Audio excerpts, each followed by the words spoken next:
Hello everyone. तो आज हम लोग देखेंगे इन्वायरमेंट एंड इकोलॉजी चैप्टर को। ठीक है, और इसमें हम लोग कवर करेंगे घटना चक्र को। और ये आपको पता है कि ये घटना चक्र हर स्टेट पीसीएस के लिए बहुत ही ज़्यादा इम्पोर्टेंट हो जाता है।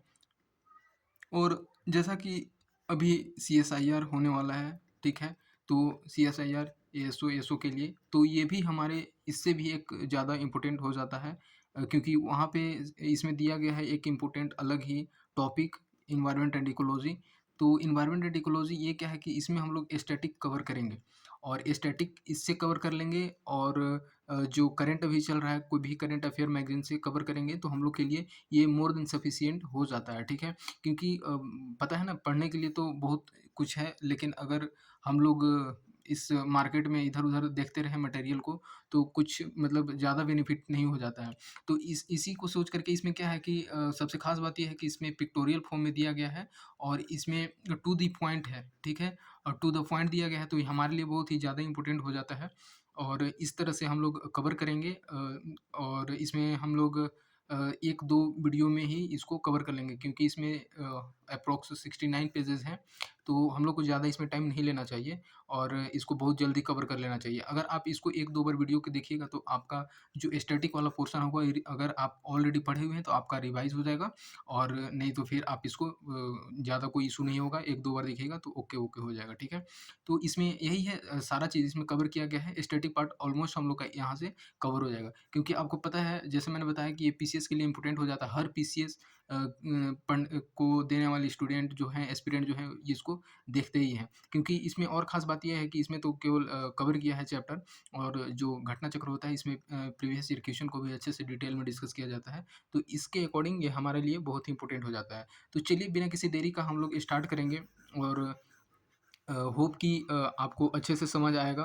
और इसी तरह से 1-2 और हम लोग चीज़ को, इसको टॉपिक के साथ, जैसे अभी एनवायरनमेंट कर रहे हैं, और हो सकता है कि घटना चक्र का ही प्रीवियस ईयर के पॉलिटी को डिस्कस कर लें। तो अगर आपका सपोर्ट अच्छा रहा तो ये भी हम लोग बहुत जल्दी कर लेंगे। तो चलिए बिना किसी देरी का हम लोग सीधे पहुँचते हैं और स्टार्ट करते हैं अपने इस एनवायरनमेंट एंड इकोलॉजी चैप्टर को।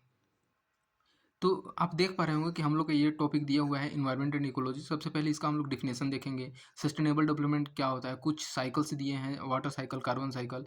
देखिए, एनवायरनमेंट में तो बहुत सारे ऐसे साइकिल होते हैं, नाइट्रोजन साइकिल भी होता है, फास्फोरस साइकिल भी होता है। तो इसमें देखते हैं क्या क्या दिया है। एटमॉस्फेयर देखेंगे, 17 सस्टेनेबल डेवलपमेंट गोल जो होता है उसको देखेंगे। अर्थ समिट देखेंगे, वेरियस ऑर्गेनाइजेशंस एंड इसके इंस्टीट्यूशंस कब डेवलप किए गए, किस पर्पज से किए गए। इस तरह से हम लोग बारी बारी से देखेंगे। फिर इकोलॉजी में आप देख सकते हैं कुछ कुछ कंटेंट इसमें दिया गया है, जैसे कुछ इकोलॉजी हो गया, इकोसिस्टम हो गया, फूड चेन हो गया, फ्लो ऑफ एनर्जी हो गया, pyramid, biomass, bio forestry and biological magnifications, ठीक है, और बायोकेमिकल साइकिल हो जाता है, एनवायरनमेंट एंड ये। और साथ ही साथ इसमें कुछ हम लोग को दिया है, जैसे biodiversity, green house effect and climate change, ठीक है, ozone layer depletion, forest and wild animals, तो ये सारे चीज़। फिर wild life sanctuary and biosphere reserve, इसमें दिया जाता है कि सेंचुरी एंड नेशनल पार्क में क्या डिफरेंस है। तो ये सारे भी हम लोग आगे कवर करेंगे। Alternate energy, pollution, water conservation, ठीक है, और साथ ही साथ इंपॉर्टेंट ऑर्गेनाइजेशन, इंस्टीट्यूशन इंडिया का और इंटरनेशनल दोनों का कवर करेंगे, और मिसलेनियस। इस तरह से हम लोग सारा का सारा जो है इस घटना चक्र के एनवायरनमेंट एंड इकोलॉजी चैप्टर को कवर कर लेंगे, ठीक है। तो चलिए हम लोग तो स्टार्ट करते हैं बिना किसी देरी का। और इस तरह से आप देख पा रहे होंगे, यहाँ पे हम लोग का टॉपिक जो दिया गया है ये है इन्वायरमेंट एंड सस्टेनेबल डेवलपमेंट। आपको पता है कि एनीथिंग सराउंडिंग, ठीक है, जो जो भी हम लोग देखते हैं अपने चारों तरफ, पेड़ पौधा, जानवर, पक्षी, ठीक है, तो सारी चीज़ को इंक्लूड करके हम लोग क्या बोलते हैं, उसको इन्वायरमेंट बोल देते हैं, इन्वायरमेंट का पार्ट होता है। और साथ ही साथ अगर हम लोग सस्टेनेबल डेवलपमेंट का बात करें, तो सस्टेनेबल डेवलपमेंट ऐसा चीज़ को बोला जाता है कि अभी जो प्रेज़ेंट में हम लोग का नीड है, ठीक है? जो भी हम लोग नेचुरल रिसोर्सेज़ या उसको यूज़ करते हैं, तो प्रेज़ेंट हमारे नीड को तो फुलफ़िल करना ही चाहिए, साथ ही साथ ऐसा भी मेंटेन करके हम लोग को रखना है रिसोर्सेज़ को कि आने वाले फ्यूचर के लिए भी ये बच सके। अगर हम लोग सिंपल वर्ड में बोलें, तो हम लोग का नीड तो पूरा कर रहा है, साथ ही साथ हम लोग को ये ख़्याल रखना है कि हमारे फ्यूचर भी इस चीज़ को अवेल कर पाएँ, और इसी को हम लोग बेसिकली बोलते हैं सस्टेनेबल डेवलपमेंट। तो चलिए कि बिना किसी देरी का ये कुछ-कुछ डेफ़िनेशन के तौर पे दिया गया है, जैसे एनवायरनमेंट हो गया, इसका मीनिंग बताया गया है कि ये एनवायरनमेंट एंड मेंट से लिया गया है, जिसका कि मतलब होता है हमारे चारों तरफ जो है सराउंडिंग्स, ठीक है? तो इसका सरकम और ऐसा सर्कमस्टेंसेस, इसका कहने का मतलब वही है कि जो हमारे चारों तरफ है, तो इसको हम लोग एनवायरनमेंट बोल देंगे, जो मैंने आपको बता दिया। यहाँ पे देखते हैं कि एनवायरनमेंट प्रोटेक्शन एक्ट 1986, ठीक है? अगर हम लोग अगर जैसे कि किसी प्रोफेशनल एग्ज़ाम में अगर लिखने के लिए हम लोग को मिल जाए डेफिनेशन, तो हम लोग ऐसे कोट करते हैं कि according to environmental protection act 1986 क्या होना चाहिए इसका डेफिनेशन? तो ये बोलता है कि वैसे ऑर्गेनिज़्म का कंडीशन जो हमारे चारों तरफ है, ठीक है? और जैसा कि बायोटिक हो जाता है, एबायोटिक कंपोनेंट, ये दोनों को जब इंटरेक्शन एक-दूसरे में करते हैं, तो उसी को हम लोग एनवायरनमेंट बोलते हैं। क्योंकि जब बायोटिक और एबायोटिक का बात करते हैं, तो ये दोनों चीज़ को इंक्लूड कर देता है। बायोटिक मतलब हो जाता है लिविंग बीइंग, ठीक है? वैसे चीज़ जो इसमें जिसमें जान हो, और एबायोटिक मतलब जिसमें निर्जीव हो, ठीक है? जिसमें जान ना हो। तो ये दोनों को मिला कर के हम लोग कंबाइन बोलते हैं कि ये एनवायरनमेंट का पार्ट है, ठीक है? और इसी को हम लोग एनवायरनमेंट बोल देते हैं। और देखिए एक हम लोग डेफिनेशन देखें एनवायरनमेंट प्रोटेक्शन एक्ट के अकॉर्डिंग, और एक हम लोग डेफिनेशन देख रहे हैं जनरल डेफिनेशन। तो देखिए आप यहाँ पे दे रहा होगा जैसे लैंड हो गया, वाटर हो गया, प्लांट, एनिमल कुछ भी हो गया हमारे चारों तरफ, उसको सारे चीज़ को मिला करके हम लोग क्या बोलेंगे, तो एनवायरनमेंट बोल देंगे, ठीक है? यहाँ पे कुछ की कंपोनेंट दिया गया, मल्टीपल एस्पेक्ट्स, ये भी आपको मतलब ये यहाँ पे बताया गया कि क्या-क्या हम लोग को पढ़ना है बेसिकली। ये देखिए बायोटिक जैसे लिविंग बताया आपको, और एबायोटिक जैसे फिजिकल और नॉन लिविंग, तो ये इंक्लूड हो जाता है। फैक्टर जो होगा एक रिसोर्सेज के तौर पे, और एक हो जाएगा कंट्रोलर के तौर पे कि हम लोग इसको कैसे यूज़ करते हैं। और कंसेप्ट देखें तो एक स्मॉल स्केल पे देखेंगे और लार्ज स्केल पे। क्योंकि अगर हम लोग स्मॉल स्केल पे देखते हैं तो एनवायरनमेंट का मतलब हमारे लिए बस सराउंडिंग हो जाता है। लेकिन लार्ज स्केल पे देखेंगे तो इसमें सारा चीज़ इंक्लूड हो जाता है कि हम लोग को लिविंग बीइंग के लिए केवल मनुष्य की नीड को ही नहीं, जितने भी लिविंग बीइंग हैं उनके नीड को भी ख्याल रखना है, ठीक है? और आने वाले फ्यूचर पे भी, तो इसी वजह से तो सस्टेनेबल डेवलपमेंट का बात करते हैं। तो ये सारी चीज़ को हम लोग कवर करेंगे। और कॉज़ ऑफ वेरिएशन देखें तो जैसे क्लाइमेट चेंज हो रहा है, सॉइल टाइप हो रहा है, डिफरेंस इन टोपोग्राफी। अगर क्लाइमेट चेंज का बात करें तो अभी रिसेंटली इतने तेज़ी से क्लाइमेट चेंज हो रहा है, कार्बन डाइऑक्साइड का जो बढ़ रहा है, इसके कारण ग्लोबल वार्मिंग हो रहा है, ठीक है? तो ये सारी चीज़ जो है क्लाइमेट चेंज का फैक्टर है। सॉइल टाइप में देखें तो सॉइल जो भी है ये बहुत हमारे जो वैसे भी इंडिया डाइवर्स है, और हर एक जगह अलग-अलग तरह के सॉइल पाए जाते हैं। कहीं आप वोल्केनिक सॉइल देखिएगा, कहीं आप एरिड सॉइल देखिएगा, ठीक है? तो कहीं प्लेन देखिएगा, कहीं एलुवियल सॉइल का ज़्यादा है। तो इस तरह से हम लोग सॉइल का भी टाइप्स देखेंगे। ये डिपेंड करता है कि किसी सॉइल का कैपेसिटी है, वाटर होल्डिंग कैपेसिटी हाई रहता है, ठीक है? किसी में कम रहता है। तो इस ये सब से भी अलग-अलग हो जाता है, ठीक है? टोपोग्राफी का बात करें तो कहीं पहाड़ है, कहीं प्लेन है। तो इस कारण से ये सारे चीज़ जो है एनवायरनमेंट के कंपोनेंट हो जाते हैं, उसके कारण हो जाते हैं, एनवायरनमेंट के अलग-अलग एस्पेक्ट हो जाते हैं। तो यहाँ पे आप देख पाइएगा कि इसको थोड़ा-सा इरेज़ कर लेते हैं कि मेजर कंपोनेंट एनवायरनमेंट के कौन-कौन से हैं, ठीक है? तो मेजर अगर कंपोनेंट का बात करें तो एक हो जाता है एबायोटिक और दूसरा हो जाता है बायोटिक। और इसमें एबायोटिक का अगर बात करें तो जैसे कि आपको पता है कि ये नॉन लिविंग में आते हैं, ठीक है? और ये नॉन लिविंग में आते हैं तो इसमें जैसे एनर्जी हो जाएगा, लैंड हो जाएँगे, एयर और वाटर। तो अगर हम लोग इसका बात करें एनर्जी का, तो एक सोलर एनर्जी होता है, एक जियोथर्मल एनर्जी, ठीक है? और वैसे भी अभी क्या है कि हम लोग इंडिया जो है, और वैसे भी वर्ल्ड जो है, ये थोड़ा-सा अपना रिन्यूएबल सोर्स ऑफ एनर्जी पे फ़ोकस कर रही है, क्योंकि पहले नॉन रिन्यूएबल सोर्स जैसे कोल वगैरह होता था, कोयला वगैरह का यूज़ करके हम लोग एनर्जी का यूज़ करते थे, जिससे कि बहुत ज़्यादा पॉल्यूशन होता था। लेकिन अब क्या है कि हम लोग सोलर एनर्जी का यूज़ करने के लिए ज़्यादा इस पे फ़ोकस कर रहे हैं, ताकि एनवायरनमेंट को कम से कम हार्म किया जाए। तो इसी कारण से ज़्यादा ये अभी फ़ोकस पे चल रहा है। बायोटिक में बात करें तो प्लांट आ जाएँगे, एनिमल आ जाएँगे, माइक्रोब्स आ जाएँगे, क्योंकि इसमें लिविंग बीइंग आ जाते हैं। इस तरह से हम लोग ये डेफिनेशन देखें और ये चीज़। नेक्स्ट हम लोग देखते हैं कि कंक्लूजन ऑफ एनवायरनमेंट। देखिए मतलब कहने का मतलब ये जो 2 पेज हम लोग पढ़े, इसमें टोटल का टोटल एनवायरनमेंट को मिला करके कंक्लूड कर दे रहे हैं। बेसिकली इसका ये यहाँ पे डेफिनेशन आगे हम लोग अच्छे से पढ़ेंगे। जैसे यहाँ पे आप देखिएगा कि सस्टेनेबल डेवलपमेंट, फिर उसके बाद कौन-कौन से एक्ट आए, पॉलिसीज़ आए, तो ये सारी चीज़ को हम लोग देखेंगे। ठीक है, सॉरी, फिर उसके हम लोग देखते हैं कि कंक्लूज़न में जैसे आप ये जो है, ये आप देख पा रहे होंगे, जैसे स्ट्रक्चर में अगर देखें तो कौन-कौन से सेवरल अलग-अलग कंपोनेंट है उसको लिखना होगा। अगर कंक्लूज़न का बात करें तो अलग-अलग फैक्टर जैसे रिसोर्सेज़ के तौर पे, ठीक है? फिर अलग फैक्टर में कंट्रोलर के तौर पे, यहाँ पे हम लोग अभी देख ही लिए वही चीज़ को यहाँ पे बताया गया है कि आप कंक्लूज़न में एनवायरनमेंट के कंक्लूज़न में डाल सकते हैं, ठीक है? और ये कॉम्बिनेशन में डाल सकते हैं बायोटिक, एबायोटिक, तो यही सारा चीज़ तो मिला करके एनवायरनमेंट बना रहा है। तो इसका बेसिकली कहने का मतलब है कि ये सारी चीज़ अगर मिलते हैं तो एनवायरनमेंट का फॉर्मेशन करते हैं, और इस पे ही डिपेंड करता है कि एनवायरनमेंट का स्ट्रक्चर कैसा होना चाहिए, एनवायरनमेंट होना कैसा चाहिए, ये चीज़। लार्ज और स्मॉल स्केल कांसेप्ट वही है। आगे देखते हैं हम लोग, सीधे अब हम लोग चलते हैं सस्टेनेबल डेवलपमेंट पे। ठीक है, तो जैसा कि आपको बताया कि सस्टेनेबल डेवलपमेंट ये होता है, इसका देखिए आप अगर इसका देखेंगे तो डेवलपमेंट को हम लोग को क्या होता है कि ऐसे माइंड में रखना है कि ठीक है डेवलपमेंट तो होना चाहिए, बट डेवलपमेंट ऐसे पर्पज़ से होना चाहिए कि हम लोग का जो प्रेज़ेंट नीड है उसको फुलफ़िल करे और साथ ही साथ फ्यूचर के नीड को भी ध्यान में रखें। तो इस तरह इसके इस ऐसे डेवलपमेंट को हम लोग बोलते हैं सस्टेनेबल डेवलपमेंट बोलते हैं। तो फिर हम लोग देखेंगे कि इसका मेन ऑब्जेक्टिव क्या है, ठीक है? तो मेन ऑब्जेक्टिव में है कि नेचुरल अर्थ रिसोर्सेज़ को कंज़र्व करना, ठीक है? इक्विटेबल यूज़ करना, कहने का मतलब कि केवल एक ही पर्सन यूज़ ना करे, आप भी यूज़ करो, हर कोई यूज़ करे और इतना अच्छे से यूज़ करना है कि एक्सेस यूज़ नहीं करना है और हमारे जो फ्यूचर है उसके लिए भी ध्यान रखना है। फिर अगर हम लोग इक्विटेबल यूज़ करेंगे तो जो अर्थ का कंज़र्वेशन है वो अच्छे से हो पाएगा, नहीं तो तेज़ी से अभी तो डिप्लीशन हो ही रहा है, मतलब इसका ज़्यादा से तेज़ी से क्षय हो रहा है। प्रॉपर मैनेजमेंट करके, तो यही है इसका मेन ऑब्जेक्टिव सस्टेनेबल डेवलपमेंट का। जब सस्टेनेबल डेवलपमेंट के लिए जो बात उठी थी, तो उसमें एक बात हुआ था कि हाँ, कैसे होना चाहिए? क्या पर्पस रहना चाहिए सस्टेनेबल डेवलपमेंट में? किसको हम लोग सस्टेनेबल डेवलपमेंट गोल बोलेंगे, ठीक है? तो ये सारी चीज़ को इंक्लूड होता है। वर्ड एक्सप्लेनेशन देखिए क्या होता है कि जो ब्रूटल लैंड रिपोर्ट होता है, इसमें क्या था कि यहाँ से स्टार्ट होता है ये अपना क्लाइमेट को और अर्थ को फोकस करना कि हाँ, किस तरह से तेज़ी से अब एनवायरनमेंट जो है हम लोग का पॉल्यूट हो रहा है। तो ये स्टार्ट हुआ अपना 1987 में और इस तरह से जो डब्ल्यूसीईडी जो है world commission on environment and development, तो ये सारी चीज़ें जो है यहाँ से वर्ल्ड फोकस करने लगती है कि नहीं अब हम लोग को एनवायरनमेंट पे अच्छे से फोकस करना चाहिए क्योंकि अब एनवायरनमेंट जो है तेज़ी से इसका डिप्लीशन हो रहा है, ठीक है। फिर उसके बाद अर्थ समिट होता है, ये अर्थ समिट होता है 1992 में, ठीक है। और उसके बाद एजेंडा आ जाता है 21 और एजेंडा का ये पर्पस रहता है कि हर एक 10 साल में ये गठन होगा, ठीक है। मतलब ये इसका कॉन्फ्रेंस होगा हर एक, और ये रियो जहाँ पे ब्राज़ील में ये हुआ था सबसे पहले। तो 1992 में एजेंडा लाया गया था 21, फिर इसके बाद अगर 10 साल इसमें ऐड करें तो ये कितना हो जाएगा 31। तो इसी तरह से एजेंडा बनते गया था। फिर उसके बाद एजेंडा में भी नाम उसका चेंज किया गया था। तो इसी का जो था अर्थ समिट यहाँ से और ज़्यादा तेज़ी इस पे फोकस करने लगे कि नहीं अब हम लोग को फुल सपोर्ट करना चाहिए सस्टेनेबल डेवलपमेंट पे, क्योंकि जैसे-जैसे रिपोर्ट आते जा रहा था तो पता चलते जा रहा था कि हाँ, इतना तेज़ी से जो है एनवायरनमेंट का डिप्लीशन हो रहा है, तो अब हम लोग को और ज़्यादा फोकस करना चाहिए इसके लिए। तो ऐसा इस ये पर्पज़ था। तो ठीक है, नेक्स्ट हम लोग देखते हैं अब कुछ साइकिल देख लेते हैं, अलग-अलग तरह के जो एनवायरनमेंट में होते हैं, तो उस पे हम लोग कवर करते हैं।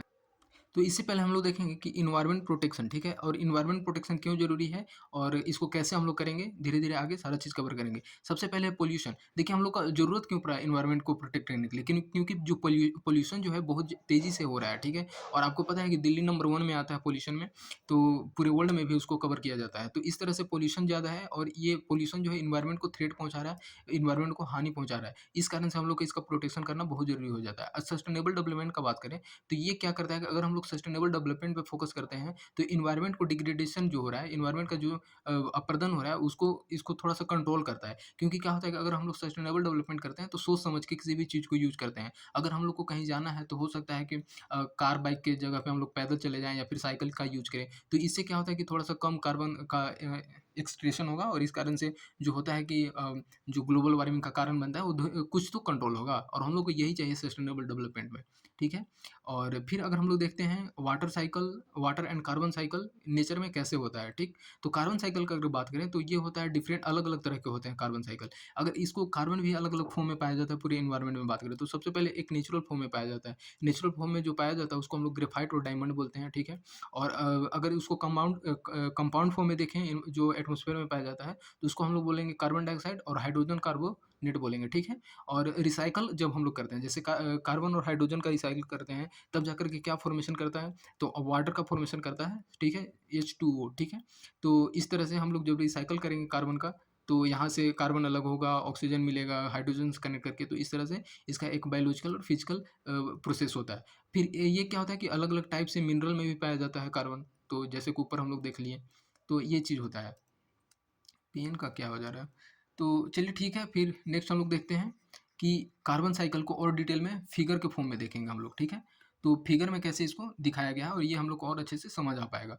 कार्बन देखिए कार्बन साइकिल है यहाँ पे, ये CO2 देख पा रहे हो, या अगर अगर इसको हम लोग कंबाइन बात करें तो ये इकोसिस्टम का बात करता है। क्योंकि इकोसिस्टम जो क्या होता है कि हर जो कोई भी कंपोनेंट है एनवायरनमेंट में, वो एक दूसरे के साथ इंटरेक्शन बना करके रखते हैं।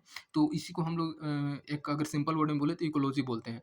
तो यहाँ पे क्या है कि आप देख पा रहे होंगे कि जैसे पेड़ क्या करता है कि फोटोसिंथेसिस करता है और फोटोसिंथेसिस करता है तो ये क्या लेता है कि हम लोग को ऑक्सीजन देता है, ठीक है? ये क्या करता है कि हम लोग को O2 देता है, लेकिन ये क्या लेता है? कार्बन डाइऑक्साइड को लेता है अपने फोटोसिंथेसिस के प्रोसेस में। और ये क्या है, एनिमल हो गए, ह्यूमन हो गए, ये क्या करते हैं कि कार्बन डाइऑक्साइड को रिलीज़ करते हैं, ठीक है? और आप देख पा रहे होंगे यहाँ पे कि ये जितनी इंडस्ट्री है, तो ये क्या है, अपना इंडस्ट्री जो है या फिर ट्रांसपोर्टेशन व्हीकल हो गए, ये CO2 को छोड़ते हैं। और ये जितने भी छोड़ने वाले CO2 को हैं, उसके बाद ये एनवायरनमेंट में जाता है। एनवायरनमेंट से ये क्या है, पेड़-पौधे जो हैं, ये क्या करते हैं कि CO2 को अपने लेते हैं इसके फोटोसिंथेसिस के प्रोसेस में, और हम लोग को इसके बदले में ऑक्सीजन देते हैं। आप यहाँ पे देख पा रहे होंगे कि ये जो है रूट भी रेस्पिरेशन करता है, ये सारी चीज़ें। और डी के एक और चीज़ बताएँ कि जो वाटर बॉडीज़ हैं, ठीक है? वाटर बॉडीज़, तो जैसे ओशियन हो गया या फिर कोई भी पॉन्ड वगैरह हो गया, तो ये क्या करता है कि ये भी कार्बन डाइऑक्साइड को अपने में लेते हैं, ठीक है? तो CO2 को अपने में एब्ज़ॉर्ब करते हैं, जिससे कि एनवायरनमेंट में एक है जो कि एक बैलेंस बना रहता है। और यही ज़रूरी है एनवायरनमेंट को चलाना है तो, और प्रोटेक्ट करना है तो, ठीक है? तो इस तरह से आप एक यहाँ पे आप देख सकते हैं कि जैसे ये जितने भी डेड एंड डीके हुए, हड्डी हुआ, मछली, कुछ एक्वेटिक एनिमल मरे, तो वहाँ से क्या होता है कि ये फोसिल्स और फोसिल्स फ्यूल में कन्वर्ट हो जाता है। यहाँ से कोल बनता है, पेट्रोलियम बनता है। और आपको पता है कि कोल में भी कार्बन पाया जाता है, मतलब कार्बन जो होता है हर चीज़ में पाया जाता है। आप जो कपड़ा पहन रहे हैं उसमें भी कार्बन है। जो कुछ भी आप कर रहे हैं, कुछ भी खा रहे हैं, हर चीज़ में कार्बन है। तो इस तरह से कार्बन का ये एक्सट्रैक्शन और रिलीज़ होता है एनवायरनमेंट में। नेक्स्ट हम लोग देखेंगे, अगर हम लोग वाटर साइकिल का बात करें, तो वाटर साइकिल का अगर हम लोग देखते हैं, तो ये भी एक हाइड्रोलॉजिकल प्रोसेस है। जैसे कि आप देख पा रहे होंगे, जैसे यहाँ ग्राउंड वाटर हो गया, ठीक है? ओशियन हो गया, ये सारे क्या हैं, ये वाटर बॉडीज़ हैं, ठीक है? तो वाटर बॉडीज़ हैं, इससे क्या होता है कि सन जो होता है कि अल्टीमेट सोर्स ऑफ एनर्जी है, ठीक है? और जो सन से होता है, जब एनर्जी निकलता है, रिलीज़ होता है, तो ये वाटर बॉडीज़ को हीट करते हैं। और हीट करते हैं तो ये जो हीट होता है, और इससे फिर इवेपोरेट करके यहाँ पे वेपोराइज़ेशन होकर के ऊपर उठता है। और ये क्या करता है कि वाटर को कंज़र्व किए रहते हैं, ये थोड़ा-सा हल्का हो जाते हैं, और ऊपर जा कर के एक लिमिट तक एक एटमॉस्फेयर में क्लाउड का फ़ॉर्मेशन करते हैं, और फिर वापस से ये प्रोसेस होता है। जैसे आप यहाँ पे देख पा रहे होंगे, इवेपोरेशन हुआ, इवेपोरेशन होने के बाद यहाँ पे क्लाउड का फॉर्मेशन हुआ, ठीक है? और क्लाउड का फॉर्मेशन होने के बाद ये जब और हल्का हो जाता है, लेस टेम्परेचर, तो ये क्या करता है कि कंडेंस होकर के फिर बारिश करते हैं। और इसी तरह से आप माउंटेन यहाँ पे देख पा रहे होंगे, इन लोग का भी एक इम्पोर्टेंट रोल रहता है। ये रेस्पिरेशन करते हैं, CO2 छोड़ते हैं, फिर ये CO2 के बाद ये इवेपोरेशन करता है, ये भी क्लाउड के फॉर्मेशन में काम करता है, जो पेड़ इवेपोरेट करते हैं, ठीक है? रेस्पिरेशन करते हैं, तो ये सारी चीज़ हो जाता है। इन्फिल्ट्रेशन ऑफ वाटर, फिर ये जाकर के फिर वापस से ग्राउंड वाटर में होता है, और इस तरह से हम लोग का के लिए ग्राउंड वाटर अवेलेबल होता है। लेकिन अभी जो ये प्रोसेस है, ये प्रोसेस तो हो रहा है, बट बहुत स्लो प्रोसेस में हो रहा है, और हम लोग का ग्राउंड लेवल जो है, ये डिप्लेशन में के कगार पे है, और हम लोग का ग्राउंड वाटर जो है, ये स्कार्सिटी का फॉर्म ले रहा है। इस तरह से हम लोग देखेंगे एग्ज़ाम विज़न, ये कुछ-कुछ है कि हम लोग के एग्ज़ाम पॉइंट ऑफ व्यू से इम्पोर्टेंट हो जाता है, तो ये हमारे लिए एक इम्पोर्टेंट है, और इसको हम लोग अच्छे से देखेंगे। जैसे बोल रहा है कि it is helpful in growth of plant, जैसे क्या है कि तो यहाँ पे क्वेश्चन बोल रहा है कि कौन-सा है जो प्लांट के ग्रोथ में हेल्पफुल है, तो ये क्या है, वाटर साइकिल। वाटर साइकिल जो है प्लांट के लिए ये हेल्पफुल हो जाता है ग्रोथ के लिए। नेक्स्ट हम लोग देखेंगे, वैसे तो कार्बन डाइऑक्साइड भी ज़रूरी पड़ जाता है।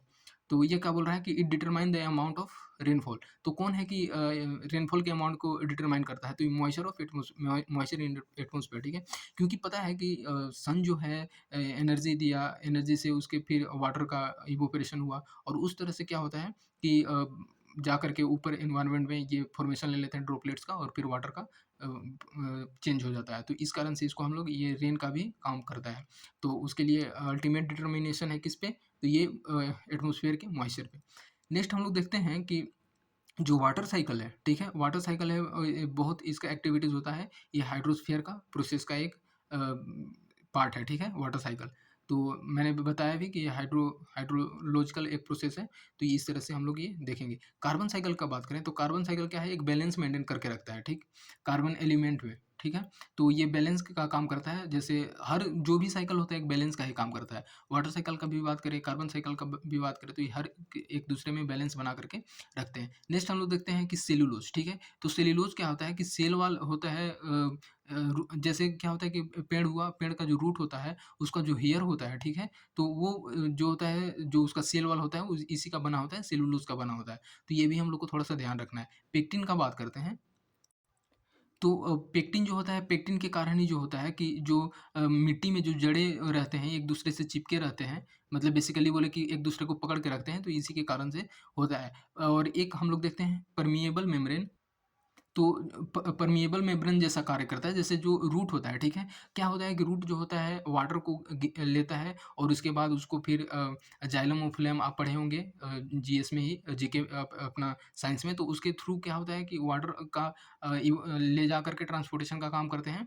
और मिनरल का भी। तो जो होता है जो रूट होता है, रूट हेयर, ये परमिएबल मेम्ब्रेन जैसा कार्य करता है। क्योंकि परमिएबल मेम्ब्रेन में क्या होता है कि जैसे किसी भी चीज़ को अगर हम लोग वाटर एक परमिएबल मेम्ब्रेन लगा हुआ है तो वाटर के फिल्ट्रेशन या फिर किसी भी चीज़ के लिए तो यूज़ होता है, इसी तरह से ये भी वर्क करता है। नेक्स्ट हम लोग देखेंगे कुछ-कुछ इंपॉर्टेंट हो जाता है, जैसे ये मिनिमम ऑस्मोसिस प्रेशर हो गया, सॉइल, देखिए सॉइल सॉल्यूशन इन वाटर, तो इसका क्या प्रोसेस है, इसको हम लोग थोड़ा-सा देख लेते हैं।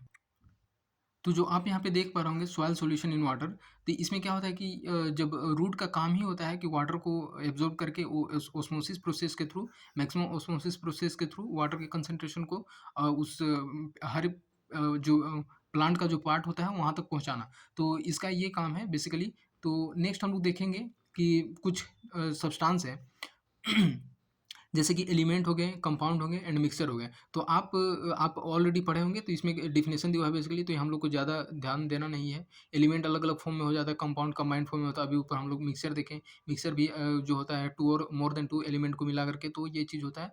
फिर ये एक रेशियो मिक्सचर भी 2 तरह के होते हैं, हेटेरोजेनियस, होमोजेनियस। अगर एक इक्वल में रहा रेशियो, अलग-अलग रेशियो, तो इस पे भी डिपेंड करता है। तो ये चीज़ ज़्यादा कुछ इंपॉर्टेंट नहीं हो जाता है। नेक्स्ट हम लोग देखेंगे कि major gases and their composition, ये जो हो जाता है ये हमारे लिए बहुत इंपॉर्टेंट हो जाता है, क्योंकि कहीं न कहीं पूछा भी जाता है डायरेक्टली इनडायरेक्टली, यूपीएससी और ये सब में भी पहले जो होता है ये जनरली पूछा जाता था। तो इसका हम लोग देखेंगे कि कितना है नाइट्रोजन का। अब तो थोड़ा-सा ईज़ी वे में हो गया बट फिर भी पूछा जा सकता है। नाइट्रोजन जो है 78.08% है एग्ज़ैक्ट, अगर हम लोग ऐसे जनरली 78% बोल देते हैं। हीलियम का बात करें तो 0.005% है, ठीक है? ऑक्सीजन जो है 0.95 है, मतलब इसको 21 जनरली बोला जाता है कि 21% है।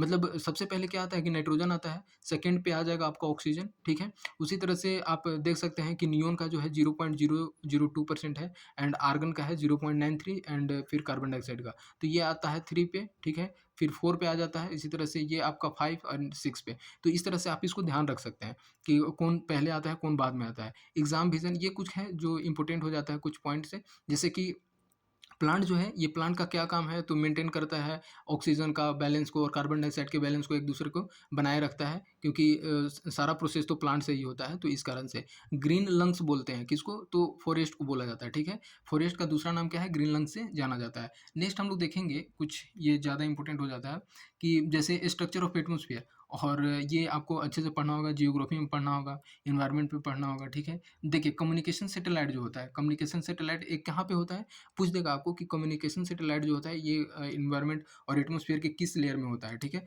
तो एटमॉस्फेयर के एक्सोस्फीयर जो पार्ट होता है, ठीक है? सॉरी, ये इसमें पाया जाता है, और ये होता है कि ये कितने किलोमीटर पे होता है हमारे अर्थ से, तो ये होता है 36,000 किलोमीटर एबव, ठीक है? तो ये हम लोग को याद रखना है एक्सोस्फीयर में, क्योंकि यहीं पे आयनोस्फीयर में जो होता है, यहीं से जो सारा चीज़ जो सिग्नल होता है यहाँ से टकराता है, हमारे एनवायरनमेंट में आता है एटमॉस्फेयर में, फिर इस तरह से यहाँ पे कम्युनिकेशन का प्रोसेस बन जाता है। नेक्स्ट हम लोग देखते हैं स्ट्रक्चर ऑफ द एटमॉस्फेयर को डिटेल में। तो इसमें बताया गया है कि एक्सोस्फीयर जो है ये हम लोग का अर्थ हो गया, ठीक है? यहाँ पे सबसे पहला जो लेयर होता है वो ट्रोपोस्फीयर का लेयर होता है, और इसमें क्या होता है, आप टेम्परेचर का ये प्रोसेस है, और इस तरह से ये सबसे पहले होता है कि जो हम लोग का अर्थ से 8 किलोमीटर ऊपर ये ट्रोपोस्फीयर का पार्ट होता है, ठीक है? यहाँ पे आप लोग अलग-अलग तरह के देखेंगे, यहाँ जो अनइवन हो जाता है, टोपोग्राफी को देखिएगा, यहीं पे बारिश का जो प्रोसेस होता है, ये सारी चीज़ होता है, ठीक है? एवरेस्ट पीक को देखने को मिल रहा है। और यहाँ पे हम लोग बात करें तो अगर इसके 8 किलोमीटर ऊपर 50 किलोमीटर तक, ठीक है? तो ये इसके बीच में आ जाता है हम लोग का स्ट्रेटोस्फीयर, ठीक है? और स्ट्रेटोस्फीयर को भी एक तरह से, मतलब स्ट्रेटोस्फीयर को ये हो जाता है ऊपर का सबसे नीचे वाला पार्ट, और साथ ही साथ ट्रोपोस्फीयर के ये जो ट्रोपोपॉज़ हो जाता है, ठीक है? और यहीं पे क्या पाया जाता है, तो ओज़ोन लेयर मिलता है हम लोग को देखने को। तो ये चीज़ हम लोग को ध्यान रखना है। नेक्स्ट है कि फिर 50 से 80 के बीच में ये आते हैं मीटियोर्स, मेसोस्फीयर, ये मेसोस्फीयर का पार्ट हो जाता है। फिर इसके ऊपर 80 से 640 के बीच में तो ये आ जाता है आयनोस्फीयर, ठीक है? और यहीं से रेडियो वेव रिफ्लेक्ट करके हमारे अर्थ तक पहुँचता है, और जितने भी सिग्नल और ये चीज़ होते हैं कम्युनिकेशन का काम करता है। तो ये चीज़ हम लोग को जानने को मिला। कुछ हम लोग ये इम्पोर्टेंट देख लेते हैं।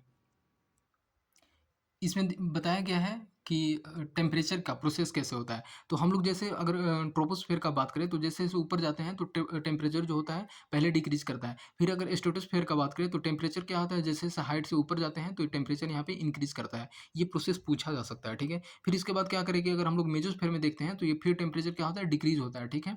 फिर उसके अगर हम लोग इसमें देखें एक्सोस्फेयर वाले, आयोनोस्फेयर वाले पार्ट में, तो यहाँ पे क्या होता है कि टेम्परेचर जो होता है इंक्रीज़ करता है, ठीक है। और यहाँ पे टेम्परेचर का बात करें तो 1000 डिग्री सेल्सियस से भी ज़्यादा हो सकता है।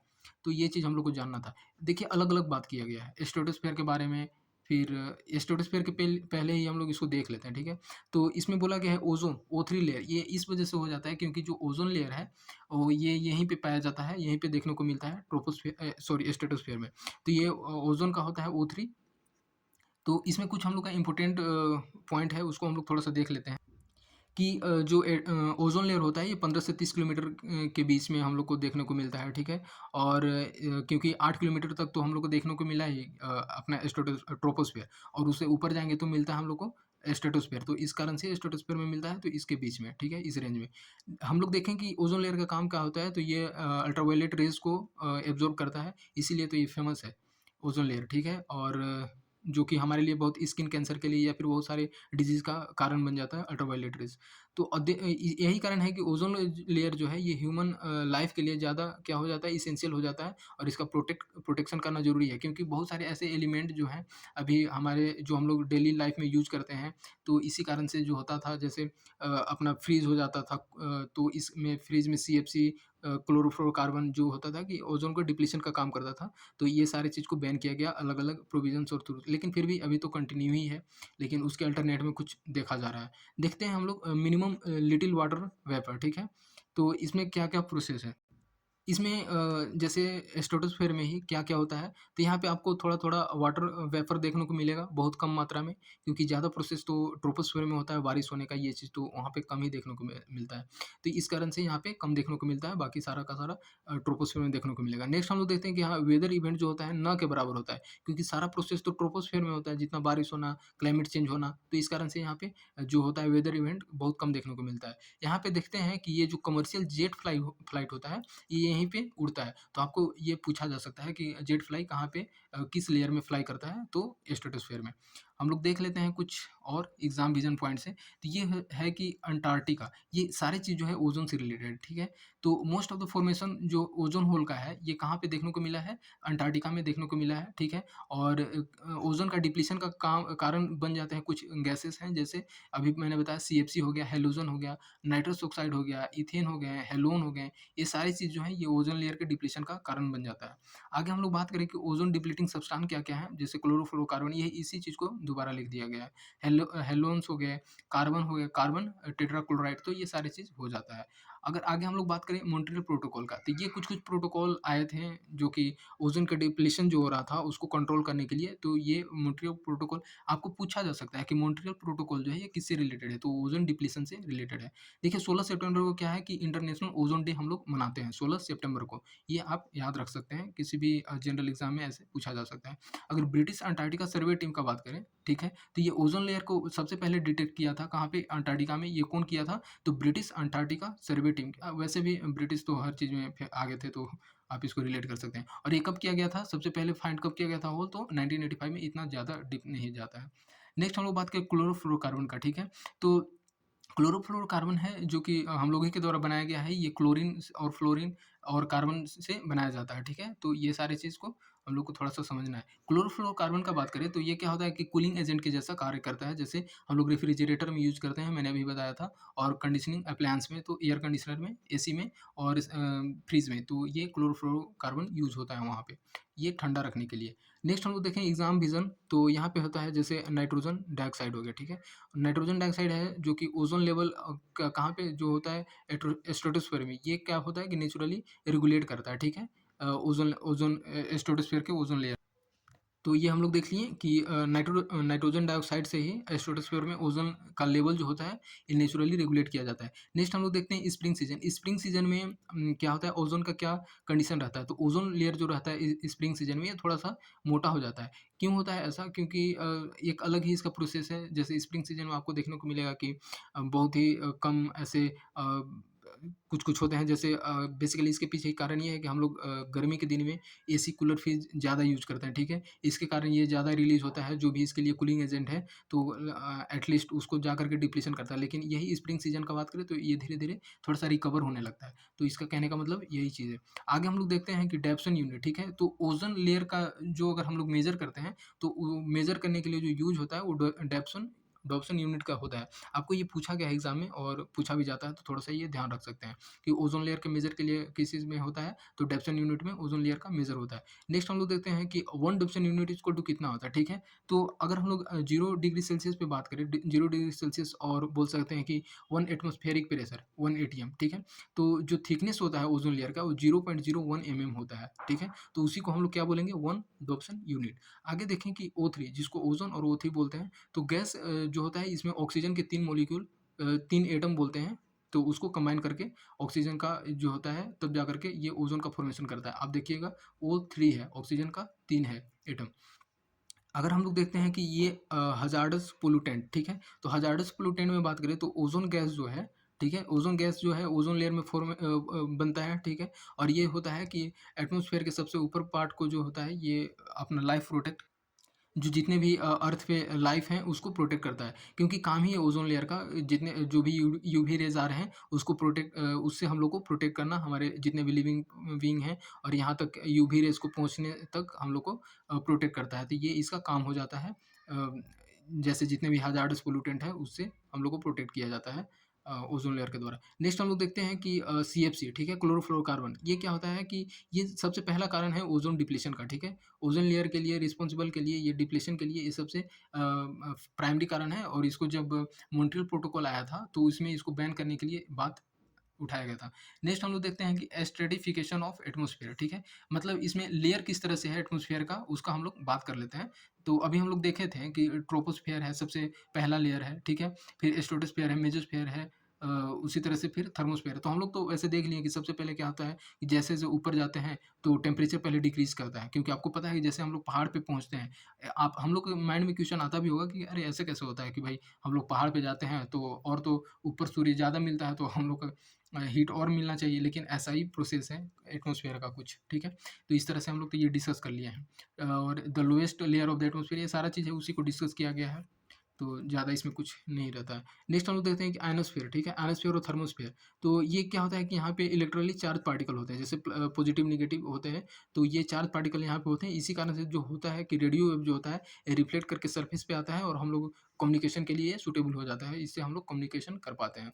देखिए, अगर नॉर्थ पोल का बात करें, नॉर्थ पोल लाइट में, तो यहाँ पे होता है कि मतलब नॉर्थ पोल और south pole, basically north pole में ये ऑरोरा बोरियोलिस होता है, और साउथ पोल में ऑरोरा ऑस्ट्रेलिस इवेंट होता है। यहाँ पे मतलब क्या होता है कि जैसे अगर ये अर्थ का बात करें, अगर यहाँ पे नॉर्थ है, ये साउथ है, तो जो नाम अलग-अलग दिया गया है, ठीक है? ऑरोरा बोरियोलिस, ठीक है? और यहाँ पे ये क्या होता है कि ऑरोरा ऑस्ट्रेलिस। तो यहाँ पे क्या होता है, बहुत ज़्यादा चमकता है, कुछ-कुछ जैसे इसी कारण से, आयनोस्फीयर के कारण से ही कुछ होता है, तो यहाँ पे बहुत चमकदार आपको इवेंट देखने को मिलेगा किसी टाइम पे। तो इसी को हम लोग, इस प्रोसेस को, इस फिनोमेना को क्या बोलते हैं, ये चीज़। नॉर्थ लाइट और ये साउथ लाइट में ऑरोरा बोला जाता है इसको। आगे हम लोग देखते हैं कि एग्ज़ाम पॉइंट ऑफ व्यू से क्या होता है कि एटमॉस्फेयर, ये तो बस ऐसी डेफिनिशन सिंपल सा कि group of gas around the earth, जिसको क्या हम लोग क्या बोलते हैं, एटमॉस्फेयर, और फिर लास्ट में ऑक्सीजन। जो ऑक्सीजन क्या है, ऑक्सीजन जो हमारे लिए पूरा इंपॉर्टेंट है, प्लांट के लिए इंपॉर्टेंट है, ठीक है? प्लांट इसको छोड़ता है, तो हम लोग जा करके यूज़ करते हैं, तो ये सारी चीज़ हो जाता है। नेक्स्ट हम लोग देखते हैं कि जैसे अमाउंट ऑफ नाइट्रोजन जो होता है ड्राई ईयर में, आपको पूछ देगा, तो ये हो जाता है 78.08 डिग्री 08%, ठीक है? नेक्स्ट हम लोग देखते हैं नाइट्रोजन, ठीक है? तो ये क्या होता है कि सबसे ज़्यादा एटमॉस्फेयर में पाया जाने वाला गैस है। कार्बन डाइऑक्साइड जो होता है, ये क्या होता है कि कहाँ तक पाया जाता है, 50 से 90 किलोमीटर हाइट तक ये हम लोग को देखने को मिलता है, कार्बन डाइऑक्साइड। तो आगे हम लोग देखते हैं, एग्ज़ाम पॉइंट ऑफ व्यू से ये भी ज़्यादा इम्पोर्टेंट हो जाता है कि 6.5 डिग्री सेल्सियस जो है, जिससे क्या होता है कि टेम्परेचर डिक्रीज़ करता है 1 किलोमीटर, अगर हम लोग क्या होता है ऊपर जाते हैं तो, ठीक? तो ये प्रोसेस कब होता है? ये होता है आपका ट्रोपोस्फीयर में, क्योंकि अभी बताया मैंने कि जो जैसे-जैसे ऊपर हम लोग जाते हैं, तो टेम्परेचर क्या होता है, डिक्रीज़ करता है। ये देखने को मिलता है 1 किलोमीटर में कितना, तो 6.5 डिग्री सेल्सियस से डिक्रीज़ करता है। अगर ट्रोपोस्फीयर लेयर का नाम बोले तो ये किसके द्वारा किया गया था? तो ये होता है टिसरेंस डी बोट, ये इम्पोर्टेंट नहीं हो जाता है, ठीक है? डिक्रीज़ का हम लोग देखते हैं, तो जैसे height of the troposphere increase, तो क्या होता है कि in the summer while in winter ये डिक्रीज करता है, ठीक है। तो ये चीज़ हम लोग देख लिए कि जो समर में है इसका हाइट जो है इंक्रीज करता है और विंटर में ये डिक्रीज करता है ट्रोपोस्फियर का हाइट। आगे देखते हैं कि मदर ऑफ पियर क्लाउड, ठीक है, मदर ऑफ पियर क्लाउड। तो आपको पता है कि क्लाउड भी बहुत अलग अलग तरह के होते हैं, ठीक है, सीरियस क्लाउड और ये सब फेदर क्लाउड, तो सारा चीज़ हम लोग को पढ़ना होगा। ये आप जीएस में या जीके में आप पढ़े होंगे, ठीक है। तो ये क्या होता है कि साइरस क्लाउड एक क्लाउड का ही पार्ट होता है, तो वो एक देखा जाता है, ठीक है, स्ट्रेटोस्फेयर में, ठीक है, स्ट्रेटोस्फेयर के सबसे लोअर पार्ट में देखा जाता है।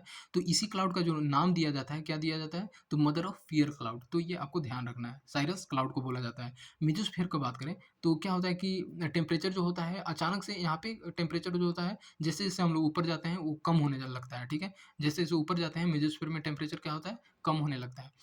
फिर हम लोग देखते हैं कि डी डी लेयर जो होता है एनोस्फीयर में, वो क्या रिफ्लेक्ट करता है, लो फ्रीक्वेंसी रेडियो को रिफ्लेक्ट करता है। क्यों ऐसा करता है, क्योंकि वहाँ पे एनोस्फीयर है और वहाँ से आयन के कारण यहाँ पे रेडियो को रिफ्लेक्ट करते हुए हमारे अर्थ तक पहुँचता है और जिस कारण से हम लोग कम्युनिकेशन अच्छे से कर पाते हैं। ये आपको देखने को मिलेगा ई लेयर, ऐसा पूछेगा नहीं, एग्जाम पॉइंट ऑफ व्यू से इतना इंपॉर्टेंट नहीं हो जाता है, लेकिन आप याद कर सकते हैं। E layer, kindly heavy side layer को ही ई लेयर बोला जाता है, ठीक है। और क्या होता है कि जो प्रेजेंट होता है ई लेयर में, ठीक है, तो जो ई लेयर के एनोस्फेयर में जो प्रेजेंट होता है उसको क्या बोलते हैं, तो वो पोलर लाइट, जिसको कि ऑरोरा लाइट बोलते हैं। अभी तो हम लोग पढ़ा था कि ये नॉर्थ हो गया और साउथ हो गया, यहाँ पे ऑरोरा जो देखने को मिलता है अलग अलग जो नाम है, तो ये जो होता है ये कहाँ पे होता है, तो एनोस्फेयर के ई लेयर में ही होता है। ऐसा प्रोसेस आपको पूछा जा सकता है कि जो ऑरोरा का प्रोसेस जो होता है, फिनोमेना होता है, वो किस लेयर में होता है, तो एनोस्फेयर के ई लेयर में। नेक्स्ट हम लोग देखेंगे रैंडम, ठीक है। तो जैसे हीलियम हो गए, आर्गन हो गए, रेडॉन हो गया, सॉरी रेडॉन है, रैंडम में पढ़ रहा, नियोन हो गया, नोबल गैस हो गया। तो ये क्या होता है कि जो गैस होता है ये इन सारे गैसों में जो होता है, ये जो रेडॉन है ये एयर में नहीं पाया जाता है, ठीक है। बाकी जो जितने यहाँ पे आप देखें, एक मिनट, आप जितने यहाँ पे गैस देखें तो ये सारी चीज़ जो होता है कहीं ना कहीं एटमॉस्फेयर में पाए जाते हैं, लेकिन जो रेडॉन जो है ये एटमॉस्फेयर में नहीं मिलता है, ठीक है। तो ये आपको ध्यान रखना है, ये इंपॉर्टेंट हो जाता है, मतलब वीवीआई बोल सकते हैं इसको, ठीक है। तो रेडॉन जो है ये एयर में नहीं पाया जाता है। नेक्स्ट हम लोग देखते हैं मिक्सचर। मिक्सचर वही है कि एलिमेंट और दो से ज़्यादा एलिमेंट और कंपाउंड के मिलने पे क्या होता है कि एक मिक्सचर का फॉर्मेशन करता है, तो ये ठीक है। हम लोग देखते हैं सस्टेनेबल डेवलपमेंट। अब हम लोग का क्या है कि आपको पता है कि 17 सस्टेनेबल डेवलपमेंट गोल हैं, ठीक है, और इसको अलग अलग प्रोसेस के थ्रू इसको पूरा किया जाता है। तो हम लोग वन बाई वन देखते हैं कि सबसे पहला गोल कौन है, सेकेंड क्या है, थर्ड क्या है, और इस पे ज़्यादा फोकस किया जा रहा है। सबसे पहले देखते हैं कि फर्स्ट सस्टेनेबल गोल में आता है कि हम लोग को क्या है कि पहले गरीबी और सबसे पहले जो भूख है उसको, पॉवर्टी और गरीबी को कम करना है, ठीक है। तो सबसे पहला जो है कि and poverty all form of everywhere. तो हर एक जगह किसी भी फॉर्म में आप गरीबी को देख रहे हैं तो उसको हम लोग को एंड करना है, खत्म करना है, ये गोल लिया गया है गोल वन में, सस्टेनेबल डेवलपमेंट गोल वन में। और जो भूख है, ठीक है, पहले गरीबी है तो गरीबी को पहले खत्म करो, ऐसा याद कर सकते हैं कि अगर हम लोग पहले गरीबी को खत्म करेंगे तो जो भूख है वो धीरे धीरे खत्म हो जाएगा, या फिर जो फूड सिक्योरिटी है वो भी जो है हम लोग का फुलफिल हो जाएगा, फूड सिक्योरिटी का इशू नहीं रहेगा, ठीक है। तो ये चीज़ होता है। तो पहला में क्या है कि पहले गरीबी को कम करना है, फिर दूसरे में क्या होगा कि हम लोग को जो भूख है उसको ख़त्म करना है, ठीक है। तो जो भूखे लोग रह रहे हैं उसको ख़त्म करना है, जो भूख से, ताकि उनको, अगर पहले गरीबी है, गरीबी को ख़त्म करेंगे तो ऑब्वियस सी बात है जो भूखे लोग रह रहे हैं वो जो भूख का कंडीशन है वो भी ख़त्म होगा, ठीक है। फिर हम लोग को क्या होगा इससे कि फूड मिलेगा और फूड सिक्योरिटी मेंटेन होगा, फूड सिक्योरिटी में ऐसा कोई इशू नहीं रहेगा। फिर ये क्या करेगा कि अगर हम लोग को भोजन मिल गया तो क्या होता है कि हम लोग को न्यूट्रिशन भी मिलेगा, क्योंकि भोजन में ही न्यूट्रिशन होता है, ठीक है। और इससे क्या होता है कि अगर न्यूट्रिशन मिलता है तो हम लोग को क्या होता है, एग्रीकल्चर को प्रमोट करता है, सस्टेनेबल एग्रीकल्चर को। क्योंकि क्या है कि हम लोग खेती कब करेंगे, जब पहले खाएंगे तो ही, और खाने के लिए खेती करना जरूरी है। तो ये एक दूसरे से कोरिलेट है, मतलब मैं ऐसा याद करने के लिए बता रहा हूँ कि पहले गरीबी कम करो, फिर भूख को, फिर भोजन सिक्योरिटी उससे मेंटेन होगा, फिर न्यूट्रिशन मिलेगा, फिर हम लोग को जो खेती को है, एग्रीकल्चर को प्रमोट करना है, कृषि को प्रमोट करना है। अगर हम लोग सस्टेनेबल डेवलपमेंट गोल 3 का बात करें तो इसमें क्या होता है कि हेल्दी लाइफ को इंश्योर करना है, ठीक है, और ताकि सब अच्छे से रहें, और हर हर एजेस को फोकस करना है, उनके वेलबींग के लिए प्रमोट करना है। अगर हम गोल 4 का बात करें तो ये क्या होता है कि इंक्लूसिव और इक्विटेबल क्वालिटी ऑफ एजुकेशन, यहाँ पे शिक्षा का बात किया गया। आपको पूछ देगा कि एजुकेशन का बात किस गोल में किया गया है, तो ये किया गया है सस्टेनेबल डेवलपमेंट गोल 4 में, ठीक है? और इसमें लर्निंग को, लाइफ लॉन्ग लर्निंग को प्रमोट किया गया है, ठीक है? आप प्रौढ़ शिक्षा बोल सकते हैं जो एडल्ट को दिया जाता है, ये भी सारा चीज़ को इंक्लूड कर सकते हैं। मतलब ये सस्टेनेबल गोल 4 का मेन फोकस है। अगर हम लोग बात करते हैं नेक्स्ट 5 का, ठीक है, सस्टेनेबल गोल 5 का, तो इसमें क्या है कि जेंडर इक्वालिटी, मेल फीमेल हर किसी को इक्वल मानना है, ठीक है? और इसमें फोकस किया गया है कि गर्ल्स और वीमेन को एम्पावर करना है हर फील्ड में, और जेंडर बायसनेस को थोड़ा-सा इसको कम करना है। नेक्स्ट हम लोग 6 देखते हैं कि इसमें कौन-सा गोल है, तो इसमें इंश्योर करना है वाटर अवेलेबिलिटी और सैनिटेशन को, साफ-सफाई को और वाटर अवेलेबिलिटी को जितने भी हैं, और वो भी किसके लिए, तो वैसे पर्सन जो डिसेबल हैं, ठीक है? लोगों के लिए ये सारी चीज़ पे हम लोग को फ़ोकस करना है, ठीक है?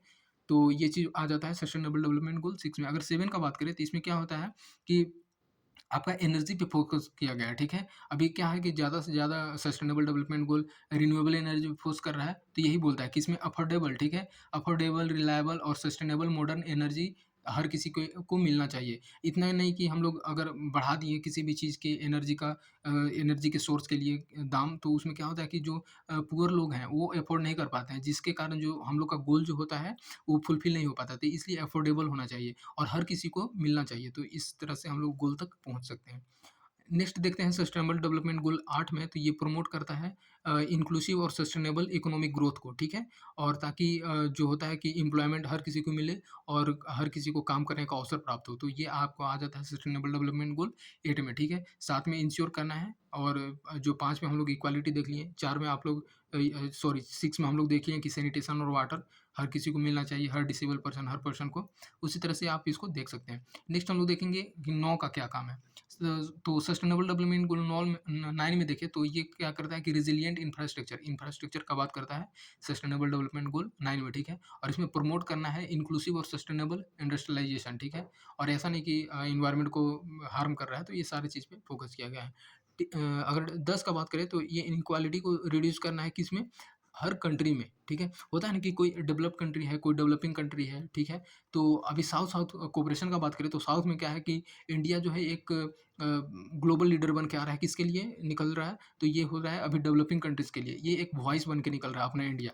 तो ऐसा यहाँ पे मेन फोकस किया गया है कि कोई भी कंट्री में, अलग-अलग कंट्री में एक ये इनइक्वालिटी नहीं रहना चाहिए, और हर किसी को एक सस्टेनेबली आगे बढ़ना है ताकि हर कोई अचीव कर सके। ये नहीं कि हम अच्छे से मौज से रह रहे हैं और आप जो हो, ठीक है, गरीब और ये चीज़ हो, तो ये चीज़ नहीं होना चाहिए। अगर हम लोग 11 का बात करें तो make cities human and settlement inclusive for safe, resilient, और ये इसमें क्या किया गया है कि जो होता है कहीं अर्थक्वेक आ गए, कहीं कुछ भी डिज़ास्टर आ गए, कहीं अलग-अलग तरह के डिज़ास्टर आ गए, तो ये सारी चीज़ों से हम लोग को प्रोटेक्ट करना है और ऐसा चीज़ प्रमोट करना है कि जो ह्यूमन बीइंग के लिए रहने के लिए अच्छा खासा एकोमोडेशन हो सके, ठीक है? नेक्स्ट हम लोग देखते हैं कि अब क्या पेन को हो जा रहा है। नेक्स्ट हम लोग 12 देखते हैं, सस्टेनेबल डेवलपमेंट गोल 12।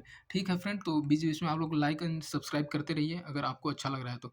नेक्स्ट हम लोग 12 का बात करें तो ये क्या करता है कि सस्टेनेबल कंजप्शन और प्रोडक्शन पैटर्न को क्या करता है, इंश्योर करता है। क्योंकि ये नहीं कि बस अपने अकॉर्डिंग कि हाँ, हम मेरे पास अगर बहुत ज़्यादा है तो हम ज़्यादा इसको वेस्ट कर रहे हैं और आपके पास नहीं है तो ये चीज़ होना चाहिए। आप थोड़ा कायदे से यूज़ करना है ताकि हर किसी को थोड़ा-सा बेनिफिट हो और एनवायरनमेंट भी प्रोटेक्ट हो सके।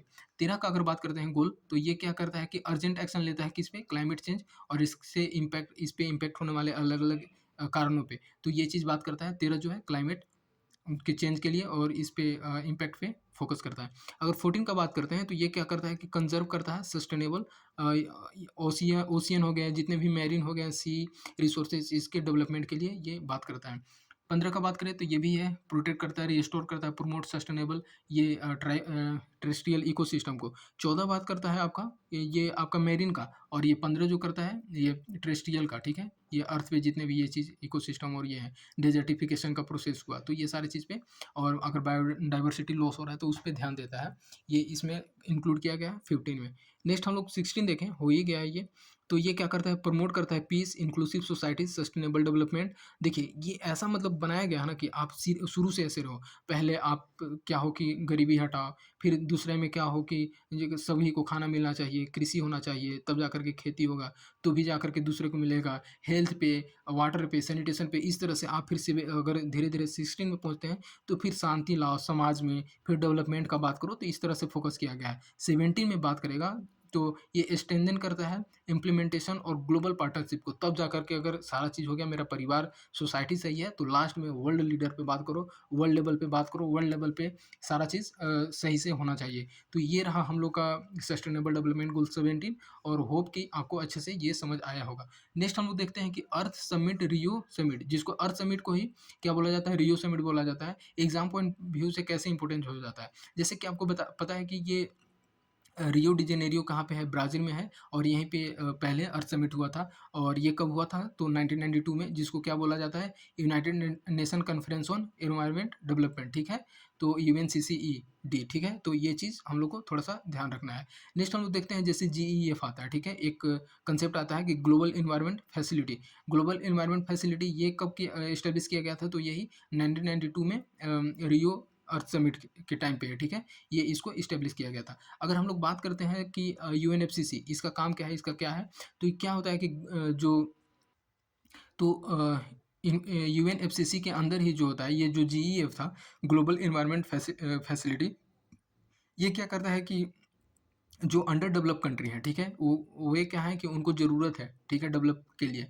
डेवलपमेंट के लिए ताकि एनवायरनमेंट को कम हार्म करे, ठीक है? तो इसके लिए ये क्या करता है कि फंड प्रोवाइड करता है, ठीक है? ये फंड प्रोवाइड किसके अंदर किया जाता है?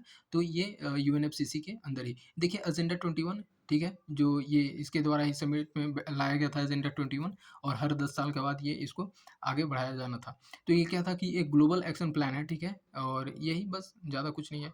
एजेंडा 21 का अगर बात करें तो ये किस पे जोर देता है? इकोलॉजिकल डिस्ट्रक्शन और इकोनॉमिक इनइक्वालिटी पे जोर देता है ताकि इसको हटाया जाए। जितने भी इकोलॉजिकल डिस्ट्रक्शन हो रहे हैं, हार्म हो रहे हैं और इकोनॉमिक इनइक्वालिटी आ रहा है एक दूसरे देश में, कंट्री में, तो उसको कम किया जाए, ये एजेंडा का मेन मोटो था, फोकस था।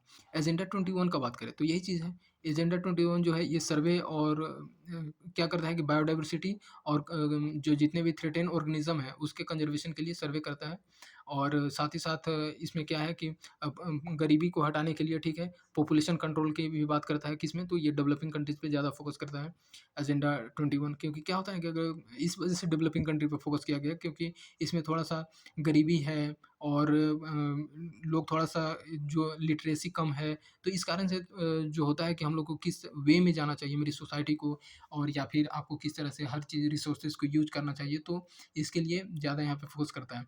तो ये एजेंडा 21 का कार्य है। नेक्स्ट हम लोग देखते हैं कि ये क्या करता है एजेंडा 21 ही, ये थोड़ा-सा लिबरलाइज़िंग कैपिटल ट्रांसफ़र को ये इस पे जोर देता है कि हर किसी को, हर कंट्री को मिलना चाहिए, हर डेवलपिंग कंट्रीज़ को भी ये फ़ायदा होना चाहिए। और एजेंडा 21 का एक और था, ये फ़ोकस किया कि जो भोजन हो गया, साफ-सुथरा वाटर हो गया, ठीक है? और सोशल सिक्योरिटी हर को मिलना चाहिए। तो ये चीज़ मेन फ़ोकस था। अब हम लोग देख लेते हैं स्टॉकहोम कॉन्फ्रेंस, ठीक है? तो स्टॉकहोम कॉन्फ्रेंस हुआ था स्टॉकहोम कॉन्फ्रेंस 1972 में। तो इसके बाद क्या होता है कि इसके 20 ईयर बाद, ठीक है? तो यानी कि ये 20 ईयर बाद कितना हो जाता है? तो 1992, जब 1992 आया 20 ईयर बाद, तो ये क्या होता है कि अर्थ समिट इसको नाम दे दिया जाता है, ठीक है? और अर्थ समिट हुआ तो उसका मेन आउटकम क्या था कि ये एजेंडा 21 एग्रीमेंट को करना, इसका मेन आउटकम था। तो इस तरह से आप इसको रिलेट कर सकते हैं। फिर उसके बाद देखा जाता है कि एग्रीमेंट जो होता है 5 साल बाद, ठीक है? तो अर्थ समिट समिट, ठीक है, हुआ। मैंने जो मतलब हर 5 और 10 साल ऐसे मैं बोल दिया। तो इसके 5 साल बाद तो ये क्या हुआ कि 1997 में फिर अर्थ समिट हुआ। तो इस तरह से इसको ये किया जाता है। अब हम लोग देख लेते हैं थोड़ा-सा रियो समिट का, ठीक है? तो रियो समिट जो 1992 में हुआ, उसके फिर रियो प्लस 5 मतलब रियो जो 1992 में हुआ, उसके फिर 5 साल बाद, फिर उसके फिर समिट के बाद 5 साल बाद, तो इस तरह से ये चलते आ रहा था। तो रियो समिट के 5 साल बाद इश्यू को हम लोग क्या बोले, तो अर्थ समिट जो कि 1997 में हुआ, ये कहाँ पे हुआ था? तो न्यूयॉर्क में हुआ था, ठीक है? फिर इसके फिर रियो के बाद 10 साल, ठीक है? जिसको कि हम लोग क्या बोले, ये जोहान्सबर्ग में हुआ था, साउथ अफ्रीका में, ठीक है? ये कब आया? वो 2002 में आया। मतलब आपको ऐड करते जाना है ये 10 साल। फिर उसके बाद 20, तो इसमें 20 ऐड करेंगे तो ये क्या आएगा? 2022, ये रियो डी जेनेरियो ब्राज़ील में हुआ था, ठीक है? रियो 20। तो आपको पूछेगा कि रियो 20 कहाँ पे हुआ था? तो ब्राज़ील, रियो डी जेनेरियो में, ठीक है? तो ये नहीं बोल देना है कि रियो से हर रियो में हुआ था क्योंकि अलग-अलग ये हो रहा था। जैसे आप यहाँ पे देख रहे होंगे कि रियो प्लस 10 जो हुआ ये जोहान्सबर्ग में हुआ, साउथ अफ्रीका में। रियो प्लस 5 हुआ था, न्यूयॉर्क में हुआ था। तो ऐसा थोड़ा-सा देख सकते हैं। नेक्स्ट हम लोग देखते हैं, होप कि आपको अच्छे से समझ आ रहा होगा। जैसे एक्ट रिलेटेड कुछ एक्ट हैं जो कि एनवायरनमेंट प्रोटेक्शन के लिए बनाए गए थे। जैसे नेशनल ग्रीन ट्रिब्यूनल हुआ, एनजीटी एक्ट बोला गया, ठीक है? इसका फुल नाम यहाँ पे आप देखेंगे, नेशनल ग्रीन ट्रिब्यूनल। ये कब बनाया गया? तो 18 अक्टूबर 2010 को। इसका बहुत ही अलग-अलग प्रोविजंस है एनवायरनमेंट प्रोटेक्शन एक्ट के लिए, वाटर पॉल्यूशन के लिए, एयर पॉल्यूशन के लिए, ये सारी चीज़ एक-दूसरे से रिलेटेड है जब ये आया तो। एनजीटी से पहले क्या था कि कुछ एक्शन नहीं लिया जाता, लीगल एक्शन नहीं लिया जाता था, ठीक है? लीगल एक्शन नहीं लिया जाता था अगर आप हार्म कर रहे हैं तो। अभी आप रिसेंट में देखे होंगे कि रिसेंटली जो आप साउथ में कुछ इश्यू हो गया था, कोई गैस रिलीज़ हुआ था, तो इसके लिए जो होता है लीगल एक्शन, ये एनजीटी के द्वारा ही लिया गया, तो ये चीज़ आप समझ सकते हैं। देखिए रिलेटेड मैटर क्या है कि जैसे environmental conservation and forest protection के लिए, फॉरेस्ट के लिए, फिर अदर नेचुरल रिसोर्सेज़ के लिए इसका कार्य है, इस पे फ़ोकस करता है और ये थोड़ा-सा क्वासी जुडिशियल बॉडी टाइप से वर्क करता है। ठीक है? नेक्स्ट हम लोग देखते हैं कि एनवायरनमेंट प्रोटेक्शन एक्ट 1986, ये इसका क्या पर्पस है, ये क्या काम था, ठीक है? ये क्या करता है कि पूरे इंडिया में इसको एप्लीकेबल बनाया गया, ठीक है? एनवायरमेंटल प्रोटेक्शन एक्ट 1986, तो पूरे इंडिया में रहेगा ही। और इसका क्या था कि अगर इसका अलग नाम दूसरे नाम से जाना जाए तो इसको अम्ब्रेला एक्ट बोला गया। अम्ब्रेला एक्ट जनरली हर किसी एक्ट को भी बोला जा सकता है और अम्ब्रेला एक्ट के अंदर क्या होता है कि बहुत सारे एक्ट को या फिर बहुत सारे कमीशन कमेटी को अंदर उसे लाया जाता है और उसके अंडर वर्क किया जाता है। तो ये थोड़ा-सा अम्ब्रेला एक्ट के जैसा ये वर्क किया, ठीक है? क्योंकि इसके अंदर बहुत सारे आपको देखने को मिलेगा, अलग-अलग पॉल्यूशन एक्ट देखने को मिलेगा, तो ठीक है। देखिए इंडिया का जो होता है इसका ऑब्जेक्टिव क्या था इसका पास करने का, एनवायरनमेंट प्रोटेक्शन एक्ट 1986, तो मेन था कि जैसे इसको इम्प्लीमेंट करना था, जो डिसीजन लिया गया था यूएन कॉन्फ्रेंस में, ठीक है? UN conference on human environment जो था, उसमें जो 1972 में स्टॉकहोम में हुआ था, तो वो सारे जो प्रोसेस हुआ था उसमें जो कमिटमेंट किए गए थे उसको इम्प्लीमेंट करने के लिए ये क्या था कि 1986 का एनवायरनमेंट प्रोटेक्शन एक्ट को यहाँ पे इंडिया में भी लाया गया, इम्प्लीमेंट किया गया। क्योंकि आप वर्ल्ड लीडर बनना है या फिर वर्ल्ड पे वर्क करना है उसके सस्टेनेबल के थ्रू, तो ये चीज़ तो ज़रूरी है। फिर हम लोग देखते हैं जैसे अलग-अलग ऑर्गेनाइज़ेशन हो गए, अलग-अलग इंस्टीट्यूशन हो गए, तो इस तरह से ये हम लोग हमारे एग्ज़ाम के लिए इम्पोर्टेंट हो जाता है। हम लोग यूएनईपी का बात करेंगे, ठीक है? एनवायरनमेंट नेशन, ठीक है? यूनाइटेड नेशन एनवायरनमेंट प्रोग्राम का। तो इसका फुल फॉर्म क्या हो जाता है कि यूनाइटेड नेशन एनवायरनमेंट प्रोग्राम। ये कब लाया गया? तो 1972 में लाया गया। इसका हेडक्वार्टर कहाँ है? तो केन्या, नैरोबी में। यूएनईपी का हेडक्वार्टर पूछेगा आपको, तो केन्या, नैरोबी में है। ये 1972 में लाया गया यूएनईपी। नेक्स्ट हम लोग देखते हैं तो नीरी, ठीक है? ये आप देखेंगे नीरी, इसका फुल फॉर्म हो जाता है, इसका फुल नाम क्या है कि national environment engineering research institute, ठीक है? ये कहाँ पे इसका लोकेशन है? तो ये नागपुर, ठीक है? महाराष्ट्र में। ये कब लाया गया? तो 1958 में लाया गया। बताइए एनवायरनमेंट प्रोटेक्शन एक्ट से पहले से ही है, तो national environment engineering research institute. फिर इसका इनिशियल नाम जो था ये क्या था कि सीपीएचईआरए, ठीक है? तो central public health engineering research institute, इतना नाम नहीं पूछेगा। तो ये तो है, बस दे दिया तो पढ़ना तो है। देखिए पर्पस ऑफ इसका मेन पर्पस क्या था इसको बनाने का, ठीक है? तो वाटर सप्लाई करना, ठीक है? और सीवरेज प्लान के लिए और इंडस्ट्रियल पॉल्यूशन के लिए। जैसे इससे रिलेटेड जो डिज़ीज़ हो रहे थे, तो इस पे क्या रिसर्च करना है, कैसे फिर डेवलपमेंट करना है, रिसर्च एंड डेवलपमेंट पे कार्य होता था इससे रिलेटेड डिज़ीज़ से, ठीक है? वाटर सप्लाई और सीवरेज प्लान पे। फिर इसको जो इंडस्ट्रियल पॉल्यूशन था, इसको रोकना, ये इसी का वर्क था, नीरी का, ठीक है? दिल्ली ये जो है 5 रीजनल लैबोरेटरीज़ थे, जैसे एक दिल्ली में हो गया, कोलकाता हो गया, हैदराबाद, मुंबई एंड चेन्नई, ठीक है? तो ये जो होता है कि ये किसके अंदर आता है? आपको पूछ देगा कि नीरी किस मिनिस्ट्री के अंदर आती है? तो ये ministry of science and technology. तो ये थोड़ा-सा आपको ध्यान रखना है, नहीं तो लगता तो नहीं है नाम से आप इसको यहाँ तक पहुँच पाइएगा, ठीक है? तो इसके अंदर आता है ministry of science and technology के अंदर। नेक्स्ट हम लोग देखते हैं, ये हो जाता है एनईए, ठीक है? National environment authority, NEA, national environment authority, इसका फुल फॉर्म ये हो जाता है कि नेशनल एपिलेट, ठीक है? नेशनल एनवायरनमेंट एपिलेट अथॉरिटी, ठीक है? एनईएए। और ये इसका जो होता है कि किसके द्वारा बनाया गया? तो ministry of environment and forest के द्वारा इसको लाया गया था, ठीक है? एनईईए को। और ये कब लाया गया, बनाया गया? तो ये 1997 में, ठीक है? तो किसके अंदर? तो नेशनल एपिलेट अथॉरिटी एक्ट के अंदर ये लाया गया। इसका ऑब्जेक्टिव का बात करें तो ये मतलब आपको नाम से ही पता चल रहा है कि थोड़ा-सा जुडिशियल वर्क करता है, ठीक है? एपिलेट अथॉरिटी है तो इस तरह से इसका है कि ये जैसे अपील को सुनना, ठीक है? और वो उस वैसे अपील से रिलेटेड जैसे कि कोई भी इंडस्ट्री हो गया, ठीक है? इंडस्ट्री में रिस्ट्रिक्शन एरिया में अगर कोई भी इंडस्ट्री रन कर रहा है या फिर किसी भी इंडस्ट्री का ऑपरेशन या प्रोसेस हो रहा है अलग अलग इंडस्ट्रीज़ का उस पे थोड़ा सा वर्क करना है, या फिर कुछ वैसे प्रोविजंस जैसे कि जो कि इन्वायरमेंट प्रोटेक्शन एक्ट 1986 में लाया गया। तो इस कारण से उसको ये इंक्लूड कर दिया गया एनईओ को, ठीक है, नेशनल इन्वायरमेंट अथॉरिटी को 1986 के अंदर, क्योंकि नेशनल इन्वायरमेंट प्रोटेक्शन एक्ट का काम ही था, ये अम्ब्रेला एक्ट की तरह काम करता था कि जितने भी इन्वायरमेंट और ये सारी चीज़ से रिलेटेड है उस सारे एक्ट को अपने अंदर करना, वो सारे अथॉरिटी को। तो ये भी जो है एनईए इसके अंदर लाया गया, ठीक है, इसको अंदर ऐड कर दिया गया। अब हम लोग देखते हैं WMO, ठीक है, तो इसका जो होता इसका नाम है वर्ल्ड मेट्रोलॉजिकल ऑर्गेनाइजेशन, ठीक है, ये एक स्पेशलाइज एजेंसी है, ठीक है, यूनाइटेड नेशन का। और ये किस पे वर्क करती है, तो इसका जो मैंडेट है ये मेन करना है, इसका काम ही है स्टेट और एटमॉस्फेयर के बिहेवियर को समझना कि क्या चल रहा है, कैसे हो रहा है। मेन है कि इन्वायरमेंट से रिलेटेड है और जितना भी मेट्रोलॉजिकल प्रोसेस होता है उसे उसको देख रेख करना कि क्या चल रहा है, क्या होने वाला है, तो इस पे फोकस करता है। क्या होता है कि 23 मार्च 1950 को, ठीक है, ये इंटरनेशनल मेट्रोलॉजिकल ऑर्गेनाइजेशन जो होता है ये आता है, और ये इसका जो नया फॉर्म होता है ये वर्ल्ड मेट्रोलॉजिकल ऑर्गेनाइजेशन। तो आपको पूछेगा कि WMO वर्ल्ड मेट्रोलॉजिकल ऑर्गेनाइजेशन कब लाया गया, तो 23 मार्च 1950 को, ठीक है। और हेड क्वार्टर का बात करें तो इसका हेड क्वार्टर कहाँ है, जिनेवा स्विट्जरलैंड में। तो इतना आपको ध्यान रखना है। आगे हम लोग देख लेते हैं कुछ EPA, ये भी ज़्यादा इंपॉर्टेंट हो जाता है, environment protection agency. Environmental protection agency ये कब लाया गया, तो ये 2 दिसंबर 1970 को लाया गया, और ये फेडरल एजेंसी है, ये यूनाइटेड स्टेट ऑफ अमेरिका का, ये यूनाइटेड स्टेट ऑफ अमेरिका का फेडरल एजेंसी है। और ये इसका रिलेशन का अगर हम लोग बात करें तो ह्यूमन हेल्थ, ठीक है, इन्वायरमेंट और इस सारी चीज़ को देखना है। और अगर इसका रिलेटेड रूल बात करें तो इंफ्रास्ट्रक्चर और इन्फोर्समेंट का कार्य करता है, ये सारी इस पे देख रेख करता है इसका। और इम्पोर्टेंट अगर फैक्ट का हम लोग देखें तो 23 मार्च 1950 को, ठीक है, ये क्या होता है कि इसका इस्टेब्लिशमेंट होता है वर्ल्ड मेट्रोलॉजिकल कन्वेंशन को, और ये यहाँ से इस समय से स्टार्ट हो जाता है अपना वर्क करना, ठीक है। और एम्स्टर्डम नीदरलैंड, ठीक है, तो इसका जो हेड क्वार्टर है, हेड क्वार्टर NGO, ठीक है, NGO ग्रीन पीस इंटरनेशनल, और इसका हेड क्वार्टर कहाँ है, तो नीदरलैंड में है। तो ये थोड़ा सा हम लोग को ध्यान रखना है।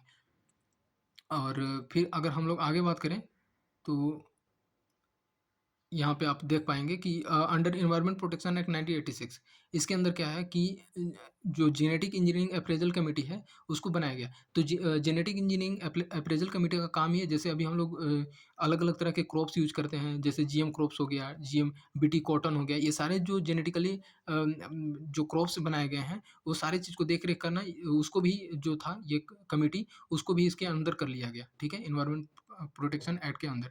और आगे हम लोग देखें कि जो ट्रू इंडेक्स है क्लाइमेट का वो नेचुरल वेजिटेशन है, ठीक है। तो नेचुरल वेजिटेशन इसको इसलिए ट्रू इंडेक्स बोला गया है। इंडेक्स होता क्या है, इंडेक्स बेसिकली होता है कि क्या प्रोसेस चल रहा है, क्या बढ़ रहा है, क्या घट रहा है, तो वो चीज़ इंडेक्स में उसको किया जाता है। तो अगर नेचुरल वेजिटेशन का कंडीशन क्या है, पहले से कितना बढ़ा है, पहले से कितना घटा है, तो इससे पता चलता है कि इन्वायरमेंट का कंडीशन क्या है। तो ये चीज़ हम लोग समझ सकते हैं। आगे हम लोग देखेंगे कि वाटर लविंग प्लांट, ठीक है, जिसको कि क्या बोला जाता है, हाइड्रोफाइट बोला जाता है। तो वाटर लविंग प्लांट आप इसको देखे भी होंगे, ये ज़्यादातर आपके जैसे मार्शल लैंड हो गया, या फिर किसी भी वाटर बॉडी के किनारे जैसे तालाब, पॉन्ड, तो वो चीज़ आते हैं, उसी को हम लोग हाइड्रोफाइट और वाटर लविंग प्लांट बोलते हैं। आगे हम लोग बात करें इको मार्क, ठीक है, इको मार्क जिसको इफेक्टिव हुआ कब से लाया गया इसको, तो ये 1991 में। तो ये क्या होता है कि ये एक सर्टिफिकेट प्रोवाइड करता है वैसे इंडियन प्रोडक्ट और जो कि इन्वायरमेंट फ्रेंडली हो। तो इको मार्क, जैसे आप किसी भी चीज़ को अगर खरीदते होंगे तो इस पे अगर इन्वायरमेंट फ्रेंडली है तो वहाँ पे आप देखिएगा एक थोड़ा सा ग्रीन में ऐसे दिखाया जाता है। तो यही चीज़ होता है इको मार्क, और ये कब से जारी हो गया था, 1991 से। तो इको मार्क होता है इसको, अगर इन्वायरमेंट फ्रेंडली है, इन्वायरमेंट को ज़्यादा हार्म नहीं करता है, तो ये चीज़ को दिया जाता है। नेक्स्ट हम लोग देखेंगे WM एडम्स, ठीक है, तो ये एक बुक है, ठीक है, green development environment and sustainability, ठीक है। तो इन डेवलपिंग वर्ल्ड ये किसके द्वारा लिखा गया, तो WM एडम्स के द्वारा। नेक्स्ट हम लोग देखते हैं कि एल्सवर्थ हंटिंगटन, ठीक है, हंटिंगटन नाम अच्छा खासा है, मतलब ये ऑथर है, इसका भी ये सिविलाइजेशन एंड क्लाइमेट, तो इसका ये ऑथर है, आप देख सकते हैं। फिर है कि मसनबो फुकुको, नाम अच्छा अच्छा रहता है। तो इसका जो है इनोवेटर है nature innovator of natural agriculture, तो ये चीज़ इनके द्वारा ये किया गया। आगे हम लोग देखते हैं एग्ज़ाम विजन से ये इम्पोर्टेंट हो जाता है, जैसे कि एक प्रोग्राम इंट्रोड्यूस किया गया, ये आपको देख सकते हैं ऑस्ट्रेलिया के द्वारा। तो ये इसका नाम था ग्रीन आर्मी प्रोग्राम। तो ये किसके लिए? तो एनवायरनमेंट प्रोटेक्शन के लिए ही था, तो ये चीज़ होता है। तो आप एक और चीज़ पूछ सकता है कि सबसे पहले ग्लोबल समिट ऑन एनवायरनमेंट कब हुआ था और कहाँ पे हुआ था? ठीक है? तो ये होता है कि जिसका नाम है स्टॉकहोम इंटरनेशनल समिट, स्टॉकहोम में हुआ था। ये कब हुआ था? तो 1972 हुआ था। एनवायरनमेंट ग्लोबल समिट हुआ था एनवायरनमेंट के लिए। आगे हम लोग देखते हैं कि अ, यही जो ग्लोबल समिट हुआ था स्टॉकहोम इंटरनेशनल समिट 1972 में, तो यहाँ पे डिसाइड किया गया कि इसी समय से हम लोग 5 जून को क्या मनाएंगे? एनवायरनमेंट डे मनाएंगे। तो ये चीज़ हम लोग को ध्यान रखना है। और 5 जून को इस कारण से वर्ल्ड एनवायरनमेंट डे सेलिब्रेट किया जाता है। 1974 का हम लोग देखें तो पहला वर्ल्ड एनवायरनमेंट डे सेलिब्रेट किया गया 1974 में। 72 से 72 के जो इसमें हुआ तो इससे तो डिसाइड हो गया कि 5 जून को मनाया जाएगा, लेकिन सबसे पहले जो हुआ था 74 में किया गया सेलिब्रेट। नेक्स्ट हम लोग देखते हैं इकोलॉजी, इस पे थोड़ा-सा बात करते हैं। हम लोग एनवायरनमेंट पढ़ लिए, अब सीधे हम लोग पहुँचते हैं इकोलॉजी पे।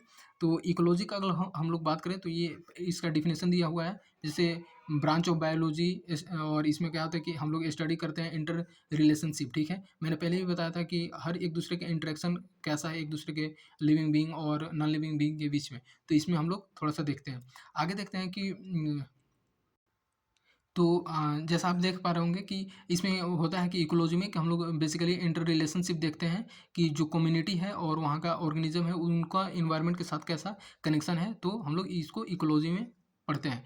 हम लोग को सबसे ज़्यादा जानना ज़रूरी ये बन जाता है कि जैसे अर्नस्ट हैकल जो थे ये इसका सबसे पहले इकोलॉजी का नाम रखें। देखिए ये इम्पोर्टेंट बन जाता है, ये क्वेश्चन पूछा जाता है कि इकोलॉजी किसके द्वारा कॉइन्ड किया गया, किसके द्वारा लाया गया? तो यही थे अर्नस्ट हैकल के द्वारा। तो इसका किस कारण से रहा? ओइकोस एंड लोगोस, मतलब इसका हाउस और स्टडी होता है, ठीक है? तो इस कारण से। अगर हम लोग यूजीन ओडम का बात करें तो ये इकोलॉजी को स्टडी ऑफ नेचर बोलते हैं, ठीक है? मतलब स्ट्रक्चर और प्रोसेस को स्टडी करना, तो ये था। लेकिन ये हम लोग का इम्पोर्टेंट हो जाता है।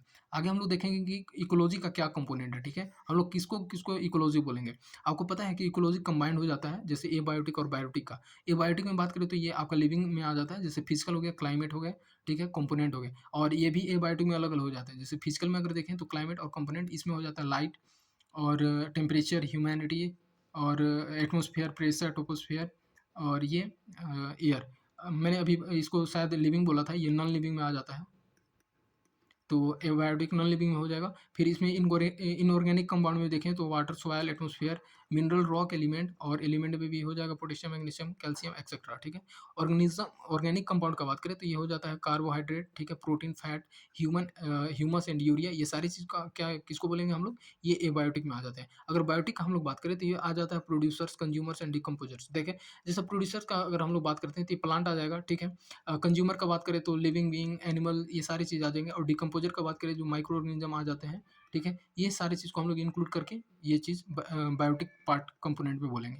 आगे हम लोग देखते हैं कि concept of ecology first proposed, ठीक है? ये कब लाया गया था इकोलॉजी का कांसेप्ट? तो ये सबसे पहले 1935 में और एजी टेंसली के अकॉर्डिंग, ठीक है? इकोसिस्टम हम लोग अभी क्या पढ़ रहे थे? इकोलॉजी। इकोलॉजी अगर का बात करेगा तो इकोलॉजी अर्नस्ट हैकल के द्वारा, लेकिन अगर इकोसिस्टम का बात करेगा तो इकोसिस्टम फर्स्ट कॉइन्ड किसके द्वारा किया गया था? तो ये एजी टेंसली के द्वारा, ठीक है?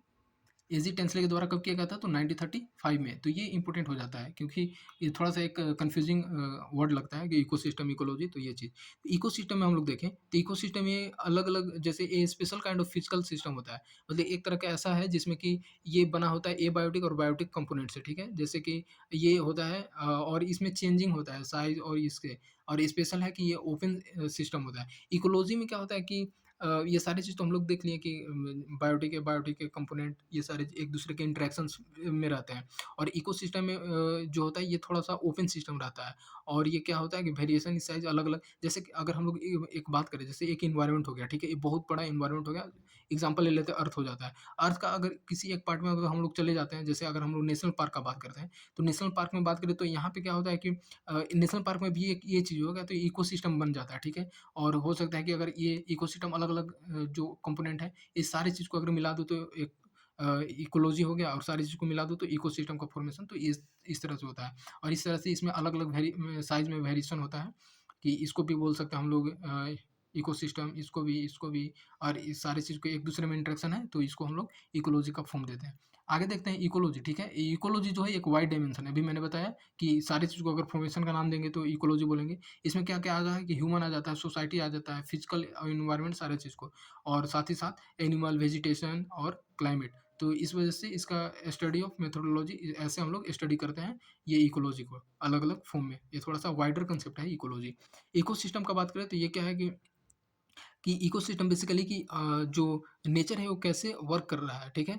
फंक्शनल यूनिट है ये नेचर का और इसी को हम लोग ये जो इकोसिस्टम का फंक्शनल यूनिट है नेचर का फंक्शनल यूनिट है इकोसिस्टम और इसमें क्या होता है कि आइडियोलॉजी था ये कार्ल मोबियस और फॉस का।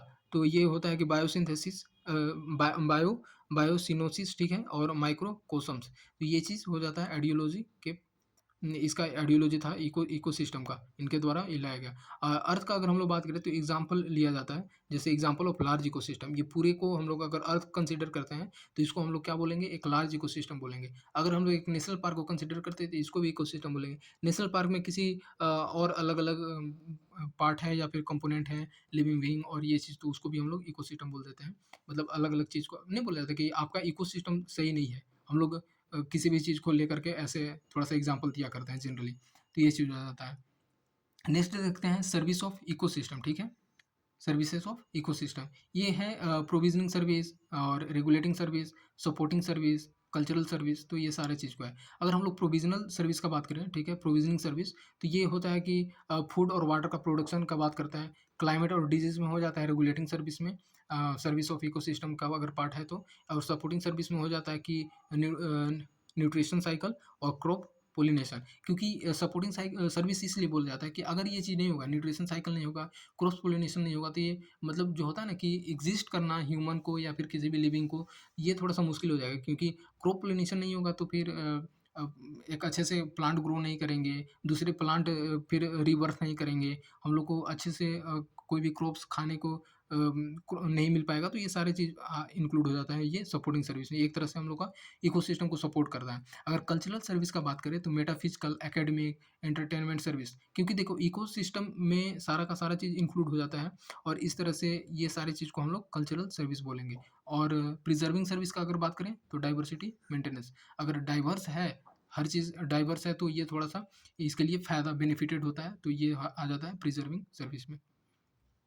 नेक्स्ट हम लोग देखते हैं कि बायोस्फीयर, ठीक है? तो बायोस्फीयर कंसेप्ट है जो कि सॉइल, वाटर, एयर और सेल इससे बना होता है और जो कि एक बायोस्फीयर जो है ये अपने आप में एक थिन लेयर है, ठीक है? और ये कहाँ पे होता है कि मेंटल जो मेंटल होता है अर्थ का मेंटल पार्ट उसमें उसके चारों तरफ पाया जाता है, ठीक है? तो ये चीज़ हम लोग बायोस्फीयर में समझे। अगर इम्पोर्टेंट फैक्ट का बात करते हैं जैसे हैबिटेट, ठीक है? तो हैबिटेट बेसिकली क्या रहने का जो एकोमोडेशन हो गया, लिविंग बीइंग और नॉन लिविंग बीइंग भी तो रहते हैं एक तरह से। तो ऑर्गेनिज़्म जितने भी प्लांट हो गए, ऑर्गेनिज़्म हो गए, अदर ऑर्गेनिज़्म हो गए, पार्टिकुलर स्पीशीज़ हो गया, वो जो रहते हैं उसी को हम लोग क्या बोलते हैं? हैबिटेट बोलते हैं। लॉस ऑफ एनर्जी क्या होता है कि जैसे कि हम लोग ट्रॉपिक लेवल पे जाते हैं, मतलब ये आपको पढ़ना होगा फूड चेन में, ठीक है? तो उस चीज़ में क्या होता है कि जो सबसे पहले जो प्रोड्यूसर होता है, प्रोड्यूसर प्लांट आ जाते हैं और प्लांट में सबसे ज़्यादा एनर्जी रहता है, ठीक है? प्लांट से जाता है फिर उसके बाद कंज़्यूमर में, कंज़्यूमर ये प्रोड्यूसर हो गया, फिर कंज़्यूमर हो गया, कंज़्यूमर जो होते हैं लिविंग बीइंग या फिर जो भी इसको कंज़्यूम करते हैं, उसके बाद तो धीरे-धीरे क्या होता है कि एनर्जी लेवल जो होता है कम होते जाता है। तो ये चीज़ बोला है कि लॉस ऑफ एनर्जी ये ट्रॉपिक लेवल के अकॉर्डिंग जैसे-जैसे हम लोग ऊपर जाते हैं तो ये कम होते जाता है एनर्जी का। ऑटोट्रॉप्स का बात करते हैं, ठीक है? तो ऑटोट्रॉप्स का एक बेस्ट एग्जांपल हो जाता है प्लांट, ठीक है? प्लांट में क्या होता है कि ये जो अपना भोजन जो होता है ये खुद से बनाते हैं और फोटोसिंथेसिस के हेल्प से ये एक केमिकल सिंथेसिस प्रोसेस है, ठीक है? तो ये इस कारण से क्या होता है कि ये ऑटोट्रॉप्स में आ जाते हैं प्लांट। नेक्स्ट हम लोग देखते हैं जैसे नेचुरल इकोसिस्टम, तो जैसे फॉरेस्ट हो गए, पॉन्ड हो गए, लेक्स हो गए, ये किस चीज़ का फॉर्मेशन करते हैं? नेचुरल इकोसिस्टम का फॉर्मेशन। मैंने अभी बताया कि देखो इकोसिस्टम किसी का भी हो सकता है। बोलते हैं ना कि हम लोग का इकोसिस्टम जो एटमॉस्फेयर है, पढ़ाई करने का वो सही नहीं है। तो केवल एटमॉस्फेयर थोड़ी है कि एनवायरनमेंट से रिलेटेड रहेगा, तो ये चीज़ हम लोग बोलेंगे। जैसे पैडी फील्ड का बात करें तो ये क्या है कि ये मैन मेड और आर्टिफिशियल इकोसिस्टम है पैडी फील्ड। तो आप इसको भी थोड़ा-सा ध्यान रखते हैं, ये पूछा जाता है, पूछा भी गया है। आगे हम लोग देखते हैं सोडियम क्लोराइड NaCl, ठीक है? तो ये इसको हम लोग कॉमन साल्ट भी बोलते हैं जो कि सी वाटर से इसको प्रोड्यूस किया जाता है, उसमें पाया जाता है। आगे हम लोग देखते हैं इकोसिस्टम, ठीक है? ये क्या होता है कि नेचुरल और आर्टिफिशियल और मैन मेड। तो 2 तरह के होते हैं इकोसिस्टम का पार्ट। और नेचुरल में देखें तो ये भी 2 हो जाएगा, जो कि अर्थ वाले लैंड पे जो रहते हैं, टेरेस्ट्रियल और एक्वेटिक जो वाटर वाटर में है, मेरीन जो है। तो टेरेस्ट्रियल में देखें तो एक फॉरेस्ट आ जाएगा, ग्रासलैंड आ जाएगा, डिजर्ट आ जाएगा। ये जो है इकोसिस्टम का अपने आप में एक पार्ट है। आगे देखें हम लोग एक्वेटिक में, तो ये नॉन सैलिन वाटर और saline water. Non saline water जैसे कि हम लोग रिवर का बात करते हैं या फिर पॉन्ड का बात करते हैं, तो ये सारी चीज़ें देखिए, पॉन्ड, लेक हो गया, वाटरफॉल हो गए, तो ये नॉन सलाइन वाटर में आ जाते हैं, ये एक्वेटिक का पार्ट। और सलाइन का अगर बात करें तो सलाइन लेक हो जाता है, ओशियन, ये तो कॉमन सी बात है। आगे देखते हैं आर्टिफिशियल और मैनमेड, तो ये फार्म लैंड हो गया, एक्वेरियम हो गया और स्पेसशिप हो गया। क्या होता है कि आर्टिफिशियल मैनमेड में अब फार्म लैंड में क्या आ जाएगा कि अभी हम लोग देखें कि पैडी फील्ड, ठीक है? तो जो हम लोग खुद इसको क्रिएट करते हैं, तो ये आर्टिफिशियल मैनमेड इकोसिस्टम में आ जाता है। अगर ओशियन वाटर का बात करें तो ओशियन जो होता है ये लार्जेस्ट इकोसिस्टम है अर्थ हाइड्रोस्फीयर का। अगर हाइड्रोस्फीयर जो पानी से बना जो भी वाटर बॉडीज और ये कंपोनेंट होता है, तो ये जो होता है ओशियन जो है, ये सबसे बड़ा लार्जेस्ट इकोसिस्टम माना जाता है। इसमें होता है 97% जो होता है ये हाइड्रोस्फीयर जो होता है, हाइड्रोस्फीयर अर्थ का जो ये पार्ट हो जाता है। वैसे भी वाटर जो है सबसे ज़्यादा है अर्थ पे, और चारों तरफ से पानी ही पानी आपको देखने को मिलेगा। तो ये क्या होता है, और सोडियम क्लोराइड जो है ये मोस्ट कॉमनली फाउंड साल्ट है। ओशियन से इसी से एक्सट्रैक्ट किया जाता है, तो ये चीज़ होता है। देखो इकोलॉजिकल इम्बैलेंस का बात करें, इकोलॉजी में इम्बैलेंस हो जाता है, और इम्बैलेंस होगा तो फिर हर किसी को एक दूसरे को परेशानी हो जाता है, जो इसमें रहने वाले हैं, या फिर हम ले सकते हैं, प्लांट ले सकते हैं, एनिमल ले सकते हैं, ह्यूमन बीइंग ले सकते हैं। मेन कॉज़ क्या है, मेन कारण क्या है? डिफ़ॉरेस्टेशन, जो भी पेड़ की कटाई चल रही है तेज़ी से, पॉपुलेशन तेज़ी से बढ़ रहा है, तो ये सारी चीज़ का कारण जो हो जाता है, कहीं न कहीं ये इकोलॉजिकल इम्बैलेंस का कारण बन जाता है। आगे हम लोग देखते हैं जैसे सेकेंडरी कारण, दूसरा कारण और क्या हो सकता है, तो जैसे डिज़र्टिफ़िकेशन हो रहा है, ठीक है? और वेरिएशन ऑफ रेनफॉल हो रहा है, फ्लड है आ रहे हैं, ड्रॉट आ रहे हैं, ये सारी चीज़ होता है सेकेंडरी कॉज़ में आ जाता है। तो इकोलॉजिकल इस कारण से इम्बैलेंस हो जाता है। आगे हम लोग देखते हैं मिसलेनियस, ये भी थोड़ा-सा इम्पोर्टेंट हो जाता है। जैसे अगर important information on sustainable development हम लोग देखें, ठीक है? तो इसमें होता है कि एनवायरनमेंट रिलेटेड इन्फॉर्मेशन, जैसे कि बायोलॉजिकल हैबिटेट हो गया, नेचुरल रिसोर्स से रिलेटेड हो गए, ठीक है? और इससे हो जाता है कि बेसिक फैक्टर जो होता है एनवायरनमेंट, जो रेफ़रेंस करता है, करंट एनवायरनमेंट स्टेटस है, तो ये सारे जो होता है एक सस्टेनेबल डेवलपमेंट के लिए इम्पोर्टेंट है, और ये एनवायरनमेंट से रिलेटेड है, ठीक है? और इन्फॉर्मेशन रिलेटेड टू मैन और उसके एक्टिविटीज़। तो इसमें क्या होता है कि अगर ये सारी चीज़ को हम लोग बैलेंस करके चलते हैं, ठीक है? एनवायरनमेंट स्टेटस को बैलेंस करके चलते हैं, फैक्टर जो अलग-अलग होते हैं एनवायरनमेंट को मेंटेन करने के लिए, नेचुरल रिसोर्स के लिए, तो ये सारी चीज़ को अगर मेंटेन करते हैं, तो कहीं न कहीं इस सस्टेनेबल का प्रोसेस को तरफ हम लोग आगे बढ़ते हैं। और अगर ह्यूमन बीइंग और मैन मेड का बात करें, ठीक है? मैन्स की एक्टिविटीज़ का, तो इसमें होता है कि पॉपुलेशन ग्रोथ, ठीक है? पॉपुलेशन इतना तेज़ी से जो बढ़ रहा है, तो कहीं न कहीं हम लोग को थोड़ा-सा सस्टेनेबल अगर करना है, तो इस पे थोड़ा-सा फ़ोकस करना होगा। फिर पॉपुलेशन साइज़ जो तेज़ी से बढ़ रहा है, तो इसको हम लोग को कंट्रोल करना है, तब जाकर के सस्टेनेबल डेवलपमेंट की ओर हम लोग बढ़ेंगे। वेरियस रिसोर्सेज़ और फूड अवेलेबिलिटी हो गया, नॉन एसेंशियल स्ट्रक्चर फैसिलिटीज़ हो गए, तो ये सारी चीज़ को आप लोग देख सकते हैं। टेक्निकल लेवल है, तो ये सारी चीज़ आ जाता है इन्फॉर्मेशन रिलेटेड टू मैन में। एनवायरमेंटल एनवायरमेंटल डिग्रेडेशन, कैसे तेज़ी से एनवायरनमेंट का क्षय हो रहा है, कैसे एनवायरनमेंट का डिग्रेडेशन हो रहा है। तो आप देख पा रहे होंगे कि डिस्ट्रक्शन ऑफ नेचुरल हैबिटेट, ठीक है? तो नेचुरल हैबिटेट का हम लोग तेज़ी से यूज़ कर रहे हैं, तेज़ी से इसको डिप्लीट कर रहे हैं, खत्म कर रहे हैं, ठीक है? बायोडायवर्सिटी का लॉस का कारण भी एक होता है एनवायरनमेंट का डिग्रेडेशन में। और फिर नेचुरल रिसोर्स को भी हम लोग तेज़ी से यूज़ कर रहे हैं, तो इस कारण से क्या होता है कि अगर इतना सारा चीज़ करेंगे, तो ऑलरेडी ऑब्वियस सी बात है कि एनवायरनमेंट तो डैमेज होगा ही। तो ये एनवायरनमेंट इससे डैमेज होता है। आगे हम लोग देख रहे हैं कि सोलर सोलर रेडिएशन का अगर हम लोग बात करते हैं, तो ये क्या करता है, सोलर रेडिएशन जो है अपने आप में एक बहुत ही अच्छा खासा एनवायरनमेंट रोल प्ले करता है। ये क्या करता है कि वाटर को इवेपोरेशन में काम करता है, ठीक है? फिर कंडक्शन ऑफ वाटर साइकिल का काम करता है, ठीक है? तो ये सारी चीज़ हो गई। फिर मोस्ट इम्पोर्टेंट रोल करता है कि ये वाटर साइकिल में मोस्ट इम्पोर्टेंट रोल प्ले करता है, ताकि सारा चीज़ जो होता है इकोलॉजी मेंटेन करके चलता है। आगे हम लोग देखते हैं जैसे फूड वेव का बात करते हैं, ठीक है? अब आ जाता है ये हम लोग का मोस्ट इम्पोर्टेंट टॉपिक, और फूड वेव, ठीक है? फूड वेब में क्या होता है, जैसे एक फूड चेन देखने को मिलेगा और फूड वेब देखने को मिलेगा। फूड चेन में क्या होता है कि ये थोड़ा-सा लीनियर चेन होता है, जैसे कि प्लांट है, ठीक है? प्लांट से अगर कोई टिड्डा है, ठीक है? टिड्डा खा लिया प्लांट के पत्ते को, फिर टिड्डा को कोई और या फिर मेढक खा लिया, ठीक है? तो मेढक जो होता है, फ्रॉग होता है, फ्रॉग खाया, फ्रॉग जो होता है, फ्रॉग को स्नेक खा लिया, तो ये थोड़ा-सा एक लीनियर चेन में चलता है, और इसको कि फूड चेन का नाम देते हैं। लेकिन फूड वेब में क्या होता है कि एक दूसरे को लिविंग ये खाए जाते हैं। जैसे अगर हम लोग यहाँ पे इसका एग्जांपल देखते हैं, एक बेस्ट एग्जांपल, कि ये प्लांट है, ठीक है? प्लांट है, ये जो है राइनोसोरस या वन वन हॉर्न राइनोसोरस इसको खाया, ठीक है? प्लांट को। तो और ये भी खाया, ठीक है? 2 हैं। यहाँ पे जो प्रोड्यूसर है ये, और प्रोड्यूसर को जो खाने वाले कंज्यूमर है, ये 2 हैं, ठीक है? और ये दोनों जो है, ये लायन के द्वारा खाया जाएगा, तो ये थोड़ा-सा फूड वेब बन जाता है, ठीक है? नेक्स्ट हम लोग देखते हैं कि आप यहाँ पे देखिए, जैसे ये एक हुआ, अभी हम लोग जो एग्जांपल दे रहे थे ग्रास होपर का, ठीक है? ग्रास है, ग्रास होपर है, प्लांट है। यहाँ पे देखिए, जो ग्रास होपर है इसको खाएगा, ठीक है? और ग्रास होपर को कौन खाएगा? ये चिड़िया जो है ये खाएगी। चिड़िया को कौन खाएगा? ये खाएगा। लेकिन यही ये ग्रास को ये भी खा रहा है, ये भी खा रहा है, ये हिरन भी खा रहा है, पेड़ को भी हिरन खा रही है, ठीक है? और फिर उसके बाद हिरन जो है इसके द्वारा खाया जाएगा, फिर ये भी। तो ये सारी चीज़ों, अब देखो, अब ये जब डेथ करेगा, ठीक है? तो ये किसके द्वारा खाया जाएगा? ये वल्चर के द्वारा। तो ये सारे जो एक प्रोसेस और साइकिल बनता है, इसको हम लोग फूड वेब बोलते हैं। तो ये थोड़ा-सा ध्यान रखना। देखिए, फूड चेन का अगर हम लोग बात करते हैं, जैसे फूड हो गया, फूड यहाँ पे डेफिनेशन और ये चीज़ दिया है, तो क्या ही इस पे जानना है कि जो फूड क्या होता है? जो हम लोग को एनर्जी प्रोवाइड करता है, अगर जब इसको हम लोग खाते हैं, तो बेसिकली यही है। फिर जो वेजिटेशन होता है ऑटोट्रोफ्स में आता है, क्योंकि अपना खुद फोटोसिंथेसिस के अकॉर्डिंग ये अपना फूड को प्रोड्यूस करते हैं। क्रिएचर में बात करें तो ये डिपेंड करता है अदर ऑर्गेनिज़्म के लिए, ठीक है? अदर ऑर्गेनिज़्म पे डिपेंड करता है ये अपना भोजन के लिए, जैसे हम लोग हो गए, तो ये क्या होता है? ये चीज़। जैसे एग्ज़ाम्पल देते हैं फूड चेन का, ठीक है?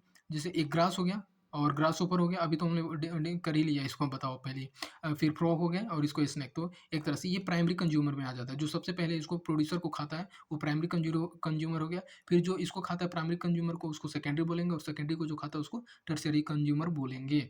आगे देखते हैं, देखिए the correct sequences of the difference of the component, यही चीज़ है, इसको एक्सप्लेन किया है। हम लोग फूड चेन में देखें, इसमें जैसे एक ग्रास हुआ, ग्रास ग्रास को अगर गोट खाती है, बकरी खाई घास को, फिर ये इस ऑटोट्रोफ से ये हर्बीवोरस हो गया। फिर इसको जो ये इसको ह्यूमन खाएगा, ठीक है? तो उसके बाद क्या होता है कि ये ओमनीवोरस में आ जाता है, कि ओमनीवोरस इसमें ये कि ये थोड़ा-सा कार्निवोरस का कैटेगरी भी है और हर्बीवोरस का, तो ये चीज़ हो जाता है।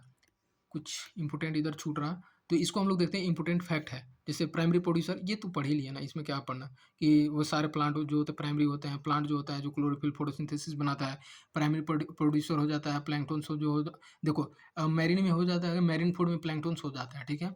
और ये ऐसे तो ये प्लांट हो ही गया। फिर फाइटोप्लैंक्टन हो जाता है, कि ये रिस्पॉन्सिबल होते हैं ऑक्सीजन के लिए, कहाँ पे? तो अर्थ एटमॉस्फेयर में, ठीक है? और एंट हो गया, और जो एंट है ये मतलब ऐसे कैटेगरी में आता है जो कि डिकम्पोज़र भी है और कंज्यूमर भी है, खाता भी है और डिकम्पोज़ भी करता है, तो इसको एंट को रखा जाता है। आपको एग्ज़ाम्पल दे कर के पूछा जा सकता है। प्राइमरी कंज्यूमर का बात करें तो वैसे ऑर्गेनिज़्म जो ऑब्टेन करते हैं फूड फ्रॉम प्राइमरी प्रोड्यूसर्स, उसको हम लोग प्राइमरी कंज्यूमर्स बोलते हैं।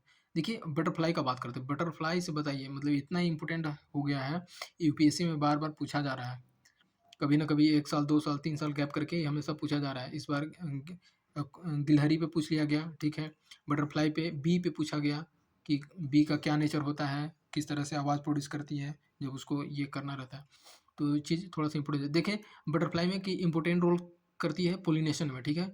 और जो फ्लावरिंग प्लांट होते हैं उसके पॉलिनेशन में, आप अगर मस्टर्ड का देखिएगा, उसके पॉलिनेशन में ये सारी चीज़ रोल प्ले करते हैं। अब देखिए, इसका क्या है कि नंबर जो होता है तेज़ी से घट रहा है, ठीक है? और जब तेज़ी से इसका नंबर घट रहा है, तो अ, पॉलिनेशन भी है कि इफ़ेक्ट होगा, पॉलिनेशन इफ़ेक्ट होगा, तो इकोसिस्टम इकोवैलेंस हो जाता है, इम्बैलेंस होगा, ठीक है? तो ये चीज़ कहीं न कहीं इसका असर होता है। अगर फंक्शन का बात करें तो फंक्शन जो होता है लोअर मेंबर, और इसकी तरह एक फूड चेन का भी प्रोसेस बन जाता है। अब हम लोग बात करते हैं बायोटिक कंपोनेंट का, ठीक है? Biotic component. तो बायोटिक कंपोनेंट में देखेंगे क्लासिफिकेशन कैसे किया गया है। सबसे पहले आता है प्रोड्यूसर, कंज्यूमर और डिकम्पोज़र। ये तो पढ़ ही लिए हैं कि प्रोड्यूसर में प्लांट आ जाएँगे, एल्गी आ जाएँगे, ठीक है? और कंज्यूमर में एनिमल आ गए, ह्यूमन आ गए, और डिकम्पोज़र में फंगस आ गया, बैक्टीरिया आ गया, ठीक है? माइक्रो ऑर्गेनिज़्म जितने आ जाते हैं। अगर हम लोग इसका देखें कि sequence of simple see food chain, हम लोग तो ऐसे देखें कि टेरेस्ट्रियल फूड चेन अभी देखें। अब हम लोग देखते हैं कि सी फूड चेन का कैसा है। ये होता है कि ऑटोट्रॉप्स हो गया, ठीक है? ऑटोट्रॉप्स हो गए, ये हर्बीवोरस है कि इसको खाएँ, और इससे बड़ा जो है ये इन लोग को कंज़्यूम करता है, तो ये चीज़ हो जाता है। आगे हम लोग देखते हैं ये फ्लो ऑफ एनर्जी, एनर्जी का फ्लो कैसे होता है। तो देखिए, due to change from one form to another, क्या होता है कि एनर्जी क्या होता है कि आप पढ़े होंगे कि energy can't be created nor be destroyed, ठीक है? नहीं इसको बनाया जा सकता है, नहीं इसको डिस्ट्रॉय किया जा सकता है। और इसको क्या किया जा सकता है, तो केवल एक फॉर्म से दूसरे फॉर्म में चेंज कर दिया जाता है। तो यही चीज़ है इस पे। तो एनर्जी लॉस होता है, ठीक है? और इसमें क्या होता है कि अगर फूड चेन में अगर हम लोग बात करें तो एक लेवल से अगर दूसरे लेवल में जाता है तो एनर्जी का लॉस होता है। इसके पास सबसे ज़्यादा, फिर धीरे-धीरे कम होते जाता है। अगर प्राइमरी सोर्स एनर्जी जो है, ये प्राइमरी सोर्स ऑफ एनर्जी जो है, ये इकोकोलल नीश है। तो इकोलोकल नीश में प्राइमरी सोर्स एनर्जी कौन है, तो ये सोलर एनर्जी है। मैंने बताया कि ये तो एक फंडामेंटल सोर्स ऑफ एनर्जी भी बोल सकते हैं इसको। और बायोस्फीयर सिस्टम इकोसिस्टम में हम लोग देखेंगे कि जो ये बायोस्फीयर इकोसिस्टम अपने आप में एक बड़ा इकोसिस्टम का फॉर्मेशन करता है। और जितने भी अर्थ पे इकोसिस्टम है इसको कंबाइन करके इसको बायोस्फीयर इकोसिस्टम बोलते हैं, ठीक है? इसमें एनर्जी का फ्लो जो होता है यूनिडायरेक्शनल होता है। और ये बायोटिक सिस्टम सारे चीज़ इसमें होता है, एनर्जी फ्लो होता है। और इसमें आप देख पा रहे होंगे कि प्रोड्यूसर जो होता है, प्रोड्यूसर से अगर प्राइमरी कंज्यूमर जाता है, ठीक है? फिर प्राइमरी से सेकेंडरी कंज्यूमर में, सेकेंडरी से टर्शियरी कंज्यूमर में, तो इस तरह से जो एनर्जी का लेवल होता है वो डिक्रीज़ करता है। तो ये चीज़ हम लोग को थोड़ा-सा जानने को मिला। नोट देखते हैं, इसमें ये चीज़ ज़्यादा इम्पोर्टेंट नहीं हो जाता है कि वही चीज़ है, the flow of energy unidirectional है। फिर ठीक है, डिफरेंट इकोसिस्टम में क्या होता है, 10% ही ग्रो जो ग्रोस प्रोडक्टिविटी जो होता है प्रोड्यूसर का, उसको अडॉप्ट किया जाता है एज़ अ वेजिटेरियन। तो ये चीज़ देखने को मिलेगा। देखिए 10% रूल ये थोड़ा-सा इम्पोर्टेंट हो जाता है, 10% रूल, ठीक है? आप इसको अगर ऑब्जेक्टिव नहीं भी पूछेगा तो थोड़ा-सा इसको अच्छे से पूछा जा सकता है। ये क्या किया कि 10% रूल आपको सीधे-सीधे पूछेगा कि किसके द्वारा इंट्रोड्यूस किया गया, ठीक है? तो ये लाया गया था रेमंड अ, लिंडमैन इन 1942। ये 1942 में रेमंड लिंडमैन के द्वारा ये लाया गया, ठीक है? और 10% रूल ये बोलता है, मैं इसका ओवरव्यू दूँ तो 10% रूल में क्या होता है कि बेसिकली अगर 100% एनर्जी को मानते हैं तो 10% जो होता है, अगर मैंने 10% खाया प्लांट से, ठीक है? तो मतलब मैं जो भी खाया प्लांट से, तो मेरे पास उसका जो है इस एनर्जी का 100% मान लेते हैं अगर प्लांट में एनर्जी है, तो इसका हम लोग को केवल 10% ही मिला, ठीक है? 10% ही हम लोग के लिए बेनिफिटेड होता है। अगर अगला कोई खाता है, ठीक है? तो उसमें भी केवल 10 ही % एनर्जी आगे ट्रांसफ़र होगा। तो बेसिकली यही कहने का मतलब है कि जैसे 10% जो है नेट प्राइमरी प्रोडक्टिविटी जो होता है प्रोड्यूसर का, वो एक्यूमुलेट हो जाता है किसमें, हर्बीवोरस में, अगर कोई भी हर्बीवोरस खाता है एनिमल तो। और हर्बीवोरस में जो एनर्जी है, अगर कोई कार्निवोरस इसको खाता है तो इसमें भी जो हर्बीवोरस का एनर्जी है वो 10% कार्निवोरस में ही जाता है। तो कहने का मतलब ये होता है कि जो 10% एनर्जी है जो है, केवल ट्रांसफ़र होता है एक ट्रॉपिक लेवल से दूसरे ट्रॉपिक लेवल में, ठीक है? बाकी जो 90% एनर्जी जो होता है वो किसी न किसी कारण से लॉस हो जाए, जैसे या फिर रेस्पिरेशन से हो या डाइजेशन प्रोसेस से, तो 90% एनर्जी लॉस हो जाता है। केवल 10% एनर्जी ही हम लोग कंज्यूम करते हैं या कंज्यूम हो पाता है एक लेवल से दूसरे लेवल में। आगे हम लोग देखते हैं ये पिरामिड बायोमास, ये भी बहुत ज़्यादा इंपॉर्टेंट हो जाता है। जैसा कि ट्रॉपिक लेवल यहाँ पे दिया गया है, ये ट्रॉपिक लेवल, ठीक है? तो क्या है कि there are 3 to 4 trophic level in food chain of the ecosystem. तो इसमें क्या होता है कि केवल 3 से 4 ही ट्रॉपिक लेवल है फूड चेन इकोसिस्टम में। जैसे कि अगर फर्स्ट हम लोग देखते हैं, सेकंड देखते हैं और थर्ड, फोर्थ, ठीक है? तो फर्स्ट का अगर बात करें तो पहला ट्रॉपिक लेवल जो है, ये ऑटोट्रॉफ्स, प्राइमरी और प्रोड्यूसर, वही चीज़ को बार-बार रिपीट किया गया है, ठीक है? सेकेंडरी में आ जाता है प्राइमरी कंज्यूमर जो हो जाता है हर्बीवोरस, ठीक है? फिर कार्निवोरस, उसी तरह से ओमनीवोरस, टर्शियरी में हाईएस्ट ट्रॉपिक लेवल। मतलब आपको पूछ देगा कि हाईएस्ट ट्रॉपिक लेवल में कौन आता है, तो कंज्यूमर और ये हम लोग ओमनीवोरस पर्सन भी इसको इंक्लूड कर सकते हैं।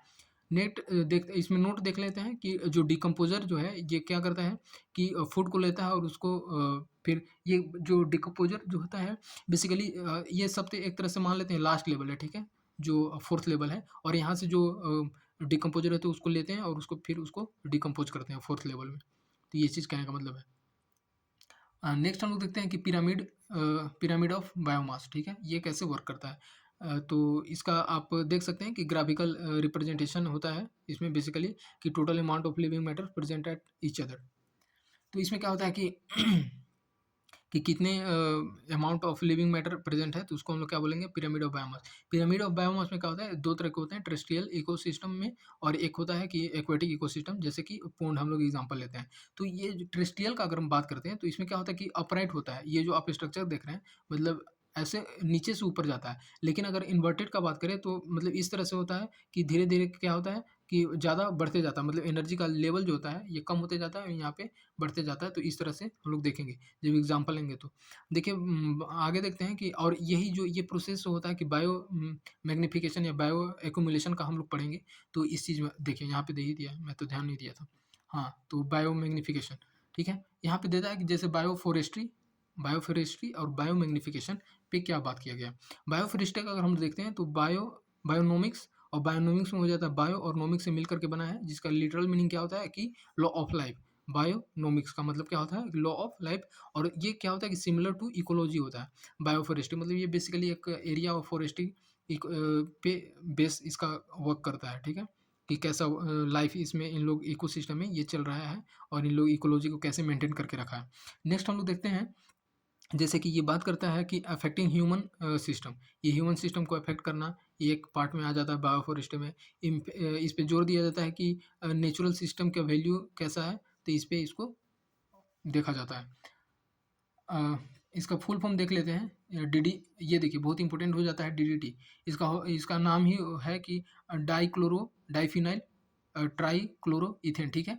और ये क्या होता है कि नॉन बायोडिग्रेडेबल है, इसी कारण से इसको बैन भी किया गया था, ठीक है, क्योंकि इन्वायरमेंट में जाने के बाद जो होता है पोल्यूशन बहुत कॉज करता है। ये जिस पर्पज से है वो तो फुलफिल कर सकता है, बट जो एक अदर प्रॉब्लम क्रिएट कर देता है, इस कारण से इसको फिर बैन करने के लिए ये स्टेप लिया गया था। और ये क्या है, एक पेस्टिसाइड के जैसा हम लोग यूज करते थे, अभी भी होता है कहीं कहीं, बट इसको थोड़ा सा कंट्रोल किया गया है। या ऑलमोस्ट ये क्या है कि देखिए इसमें ये है कि अगर हम लोग इसको कंज्यूम कर लेते हैं, ठीक है, तो ये मतलब इम्पॉसिबल हो जाता है, ठीक है, कि ये फिर जा करके क्या होता है कि इसको हम लोग निकाल सके अपने बॉडी से या फिर इसके लिए, ठीक है, अगर एक बार एब्जॉर्ब हो गया तो इस कारण से ये बहुत हानिकारक हो जाता है। नेक्स्ट हम लोग देखते हैं कि ये क्या होता है कि इसको जैसे माइक्रो ऑर्गेनिज्म में ये चीज़ है, तो थोड़ा सा ये बायोलॉजिकली जो है इस प्रोसेस से इसको हम लोग डिग्रेड नहीं कर सकते हैं डीडीटी को। बताइए इन्वायरमेंट में ही मिलता है, लेकिन ये डिकम्पोज होना फिर मुश्किल हो जाता है। ऐसा-ऐसा तो इन्वायरमेंट का ये है। अब आगे हम लोग देखते हैं कि ये क्या है कि फूड चेन में क्या है, कंसंट्रेशन होने लगा है, और इसी कारण से इसको फिर बैन करने के लिए ये लिया गया। जैसे प्राइमरी लेवल, सेकेंडरी लेवल, फिर टर्शियरी लेवल, जैसे इसमें है, फिर इसमें क्या होता है कि धीरे-धीरे बढ़ते जाता है। टर्शियरी लेवल में बहुत आगे चल कर के जो सेकेंडरी लेवल से टर्शियरी लेवल में पहुँचा, यहाँ पे बहुत ज़्यादा आपको देखने को मिलेगा डीडीटी का कंसंट्रेशन। नेक्स्ट हम लोग देखते हैं कि जनरली डिपॉज़िट होता है कहाँ पे, फैटी टिश्यू और किसी भी ऑर्गेनिज़्म जो है, उसके फैटी टिश्यू में ये जा कर के डिकम्पोज़ हो जाता है डीडीटी। तो इस कारण से ये हमारे लिए बहुत ही एक हानिकारक हो जाता है, हार्मफुल बन जाता है। बायो इको केमिकल साइकिल, ठीक है, बायो इको केमिकल साइकिल का अगर हम लोग बात करते हैं, तो ये चीज़ है, इसका आप देख सकते हैं कि ये बेसिकली बोला जाता है एक तरह से ये एक साइकिल का फॉर्मेशन करता है। जैसे कि बायोलॉजिकल फेज़ किसी भी एबायोटिक एलिमेंट का हो गया, एबायोटिक एलिमेंट में आप समझ सकते हैं नॉन लिविंग थिंग, ठीक है। तो फिर उसके बाद ऑर्गेनिक में चेंज होगा, ऑर्गेनिक से फिर इसमें एबायोटिक का फॉर्मेशन करके इसमें लाएगा। तो ये सारे चीज़ में चेंज होने का जो प्रोसेस जो होता है वो बायो केमिकल साइकिल में आ जाता है। नेक्स्ट हम लोग देखते हैं कि बायो जियो केमिकल साइकिल, ठीक है। तो ये दो तरह के इसमें देखा जाता है कि एक गैसियस साइकिल होता है, एक सेडिमेंट्री साइकिल हो जाता है। गैसियस साइकिल का एग्जांपल लें तो ऑक्सीजन हो जाएगा, नाइट्रोजन हो जाएगा। ये जो साइकिल आते हैं ये आता है गैसियस साइकिल में, इस कारण से हम लोग और कार्बन डाइऑक्साइड भी बोल सकते हैं। तो ये सारे साइकिल को बायो जियो केमिकल साइकिल में इंक्लूड किया जाता है। सेकेंडरी अगर साइकिल का हम लोग देखें तो जैसे कि कैल्शियम हो गया, फॉस्फोरस, सल्फर और पोटासियम, ये सारे साइकिल किस में आ जाता है, सेडिमेंट्री साइकिल में। क्योंकि देखो इसी कारण से आपको देखिए मैं एक इंटरेस्टिंग चीज़ बता रहा हूँ कि यहाँ पे जो सेडिमेंट्री साइकिल है, एक बार यूपीएससी में ऐसा पूछा गया था कि ये जो है कि रिलेट करके पूछता है कि जो फॉस्फोरस है किस रॉक से बहुत ज़्यादा निकलता है, रॉक से निकलने के कारण फिर ये डिकम्पोज होना इसको मुश्किल हो जाता है, इन्वायरमेंट में जाता है, तो वहाँ पे उसको देना था कि हाँ ये रॉक से निकलता है जो है कि फॉस्फोरस साइकिल। तो इस कारण से बहुत इंपॉर्टेंट हो जाता है, थोड़ा सा आपको रिलेट करके पूछा जाता है कि कैल्शियम साइकिल हो गया, फॉस्फोरस साइकिल हो गया, सल्फर, पोटेशियम, ये सारी चीज़ जो होता है ये सेडिमेंट्री साइकिल का प्रोसेस है। अब नेक्स्ट हम लोग देखते हैं कि इकोलॉजिकल फुटप्रिंट एंड मेजरमेंट, ठीक है। तो इकोलॉजिकल फुटप्रिंट का बात करते हैं, तो इसका हम लोग कैसे देखते हैं, तो ग्लोबल हेक्टेयर में इसका मेजर करते हैं इकोलॉजिकल फुटप्रिंट को, ठीक है।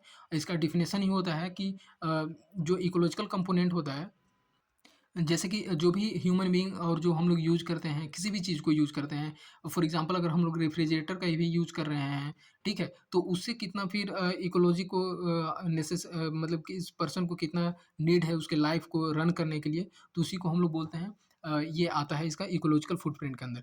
फिर इसको हम लोग करते हैं मेज़रमेंट, जैसे कि कोई पर्सन कितना कार्बन रिलीज़ किया या फिर कितना कार्बन को उसमें यूज़ किया और एक्सट्रैक्ट किया, तो उसको हम लोग इकोलॉजिकल फुटप्रिंट में देखते हैं। इकोसिस्टम का बात करें तो इसमें कुछ मिसलेनियस में देख लेते हैं। तो यूकलिप्टस जो होता है ये एक प्लांट होता है और जो कि मतलब इसका कुछ ज़्यादा ख़ासा यूज़ तो नहीं होता है, वीक भी होता है। तो एक देखिए इसको बोला भी गया है कि ये एनवायरनमेंट एनिमी है। ये एनवायरनमेंट के लिए खतरा है क्योंकि ये जो वाटर को है बहुत ज़्यादा लेता है, ठीक है? तो इसमें होता है कि देखिए यहाँ पे दिया भी है कि एक्सेसिव वाटर होल्डिंग है, ठीक है? ये इसका रूट जो होता है ये अर्थ में सॉइल में बहुत अंदर तक जाता है और जिस कारण से होता है ग्राउंड लेवल का जो लेयर है उसको कम करने में और ये डिग्रेड करता है। तो इस कारण से ये थोड़ा-सा हानिकारक हो जाता है हमारे एनवायरनमेंट के लिए।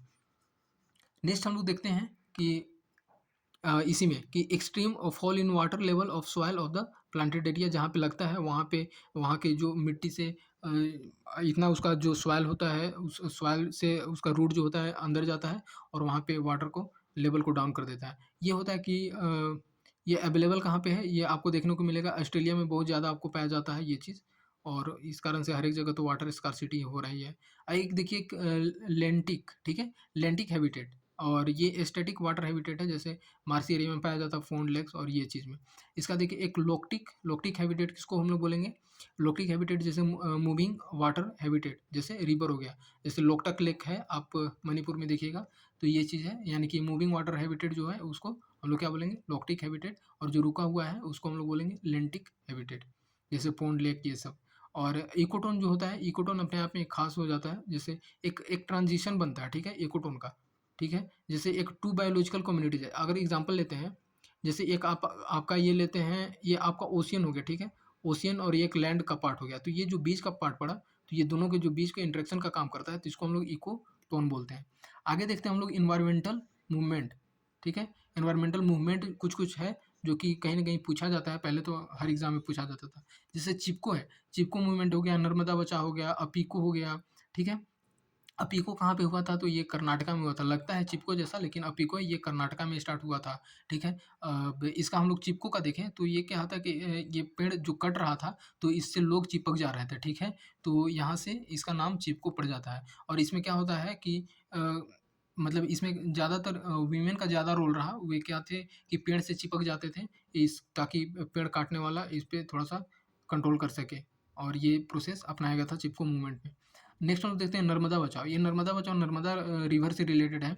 इसमें क्या था कि मल्टीपर्पज़ जो डैम प्रोजेक्ट इस पे बनाया जाना था, उसके कंस्ट्रक्शन को रोकने के लिए ताकि इन लोग को पता था कि हाँ, अगर डैम और ये चीज़ कंस्ट्रक्ट होता है, तो हमारे इकोसिस्टम को, इकोलॉजी को सारा इम्बैलेंस कर देगा और ज़्यादा से ज़्यादा प्रॉब्लम क्रिएट करेगा। तो इस कारण से उसपे ये मूवमेंट चलाया गया था।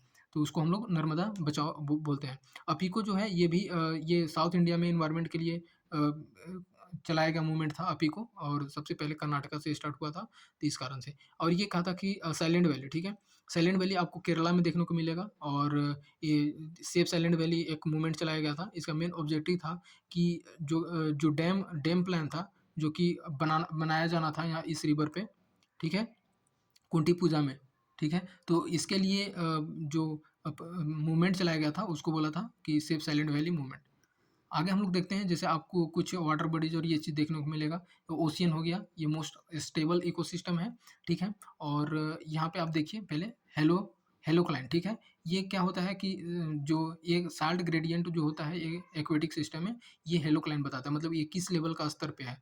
तो ये एक लाइन होता है वो दिखाता है। और ये देखिए एरेन नेइस, ठीक है?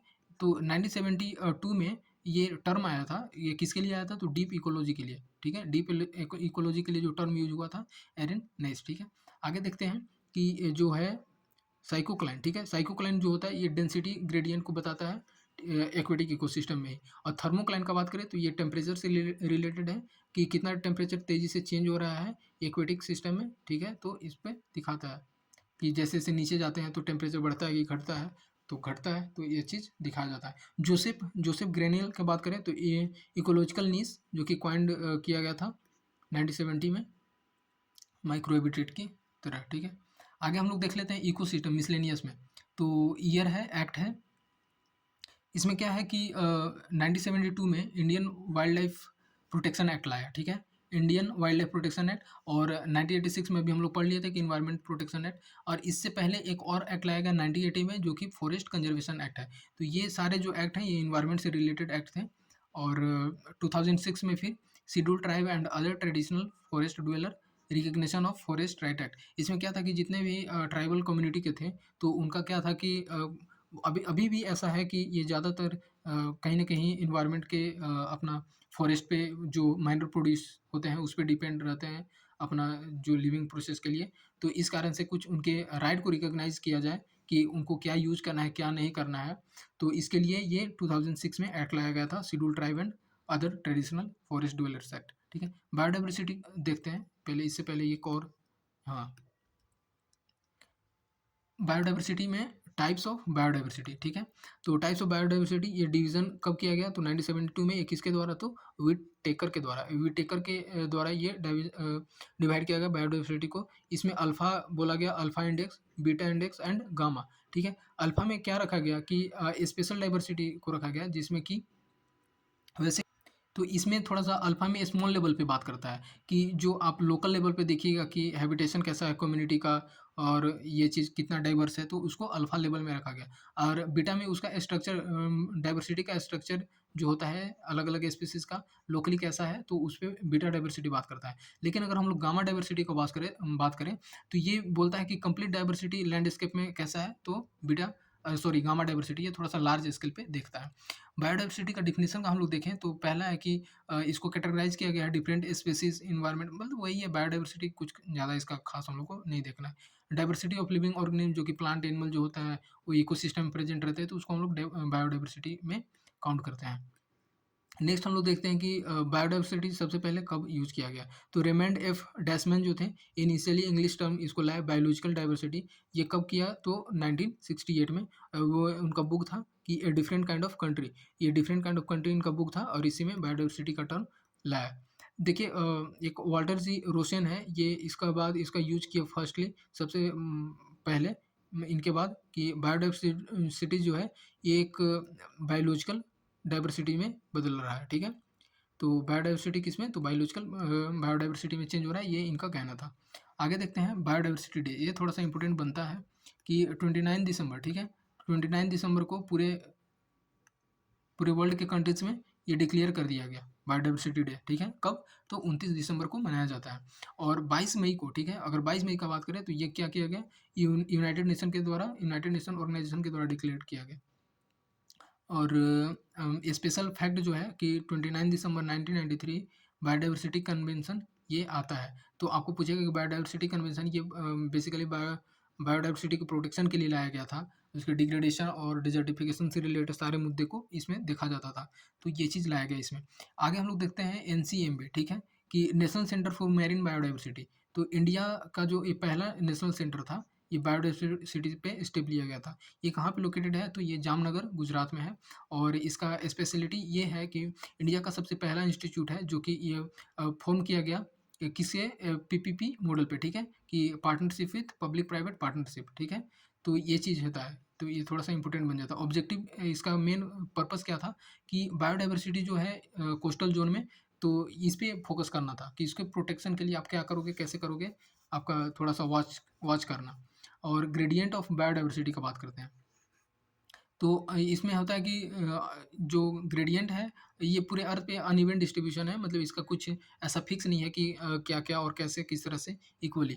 तो ये होता है कि इंक्रीज़ करता है टुवर्ड इक्वेटर। आपको पता है कि जैसे एक अर्थ है, तो अर्थ में यहाँ पे जो इक्वेटर है 0 डिग्री, यहाँ पे जो सन का रे होता है डायरेक्ट पड़ता है, ठीक है? और यहाँ पे बहुत सारे सन का रे पड़ता है और आपको पेड़ पौधे देखने को मिलेंगे। बारिश जो होता है डेली डेली हो ही जाता है यहाँ पे बारिश। तो इस कारण से यहाँ पे बहुत ज़्यादा आपको देखने को मिलता है बायोडाइवर्सिटी का क्वांटिटी, ठीक है। तो ये चीज़ यहाँ पे आपको बताया गया है, और ये थोड़ा सा फैक्ट इंपॉर्टेंट भी हो जाता है। और जैसे भी हम लोग 0 डिग्री से पोल की तरफ जाते हैं तो ये थोड़ा सा बायोडाइवर्सिटी में थोड़ा सा डिक्रीज होता है। इंपॉर्टेंट फैक्ट का बात करें तो इंपॉर्टेंट फैक्ट में आता है जनरली जनरली मोर, ठीक है। जनरली मोर जो है मैं आपको बताया कि सबसे ज़्यादा पाया जाता है कि बायोडायवर्सिटी जो है ये लोवेस्ट लैटीट्यूड मतलब 0 डिग्री, इनका कहने का मतलब है कि इस जगह पे सबसे ज़्यादा आपको देखने को मिलेगा, इस लैटीट्यूड में बायोडायवर्सिटी। फिर उसके बाद क्या होता है कि अब और अगर हम लोग देखें तो माउंटेनियस रीजन जो होता है लोअर लैटीट्यूड में और हायर लैटीट्यूड में, कहने का मतलब कि अगर हम लोग बात करते हैं कि ये आपका अगर माउंटेन है, ठीक है? माउंटेन है। यहाँ पे अगर हम लोअर लेवल का बात करें और ये थोड़ा-सा हाई लेवल का बात करें, तो यहाँ पे आपको कंपैरेटिवली ज़्यादा आपको देखने को मिलेगा डाइवर्सिटी, ठीक है? यहाँ पे पेड़-पौधे अलग-अलग तरह के। लेकिन अगर ऊपर हम लोग देखें तो ज़्यादातर होता है कि थोड़ा-सा इस जगह पे बर्फ़ का कंडीशन रहता है या फिर ठंड ज़्यादा रहता है, तो बहुत कम आपको ऊँची देखने को मिलता है। देखो इंडिया एम किया लैंड डिग्रेडेशन को न्यूट्रल बनाने के लिए। इसका एम कब तक है तो 2030 तक, 2030 तक ये है कि लैंड डिग्रेडेशन जो हो रहा है उसको हम लोग अचीव कर लेंगे, मतलब कम कर लेंगे। तो ये चीज़ उसको टारगेट रखा गया है 2030 तक। और देखिए गल्फ ऑफ कच्छ का बात करें तो ये मैरीन नेशनल पार्क है इंडिया में, और जो कि आपको गुजरात में देखने को मिलेगा। आगे हम लोग देखते हैं कि 1984 में क्या हुआ कि साइलेंट वैली नेशनल पार्क जो है ये केरला में है। ये डिक्लेयर कर दिया गया नेशनल पार्क। तो कब किया गया तो 1984 में। चमोली जो है उत्तराखंड में, ठीक है? ये वैली ऑफ फ्लावर बोला जाता है इसको, valley of flower Chamoli Uttarakhand में। आगे देख रहे हैं हम लोग कि बायोडाइवर्सिटी हॉटस्पॉट ये क्या होता है, ठीक है? तो डेफिनेशन हम लोग देख लें कि बायोडाइवर्सिटी क्या होता है। तो ये सबसे पहले यूज किया गया था बाई नॉर्मन मायर्स इन 1988 में, ठीक है? और वैसे प्लेस और सिटी जहाँ पे ट्रॉपिक रीजन जो होता है, हाई एल्टीट्यूड और रीजन, ये सारी चीज़ में होता है कि किस तरह से यहाँ पे लोअर लेटीट्यूड में ज़्यादा रहता है, हायर में कम होते जाता है। तो इसका बात किया गया है। देखिए बायोडाइवर्सिटी का थ्रेट किससे है, खतरा किससे है बायोडाइवर्सिटी का? तो हैबिटेशन डिग्रेडेशन से, ठीक है? और ग्लोबल वार्मिंग के कारण, ठीक है? और एक और चीज़ अगर हम लोग देखें तो रिहेबिलिटेशन ऑफ एक्सोटिक स्पीशीज़। क्या होता है कि अगर हम लोग बात करते हैं कि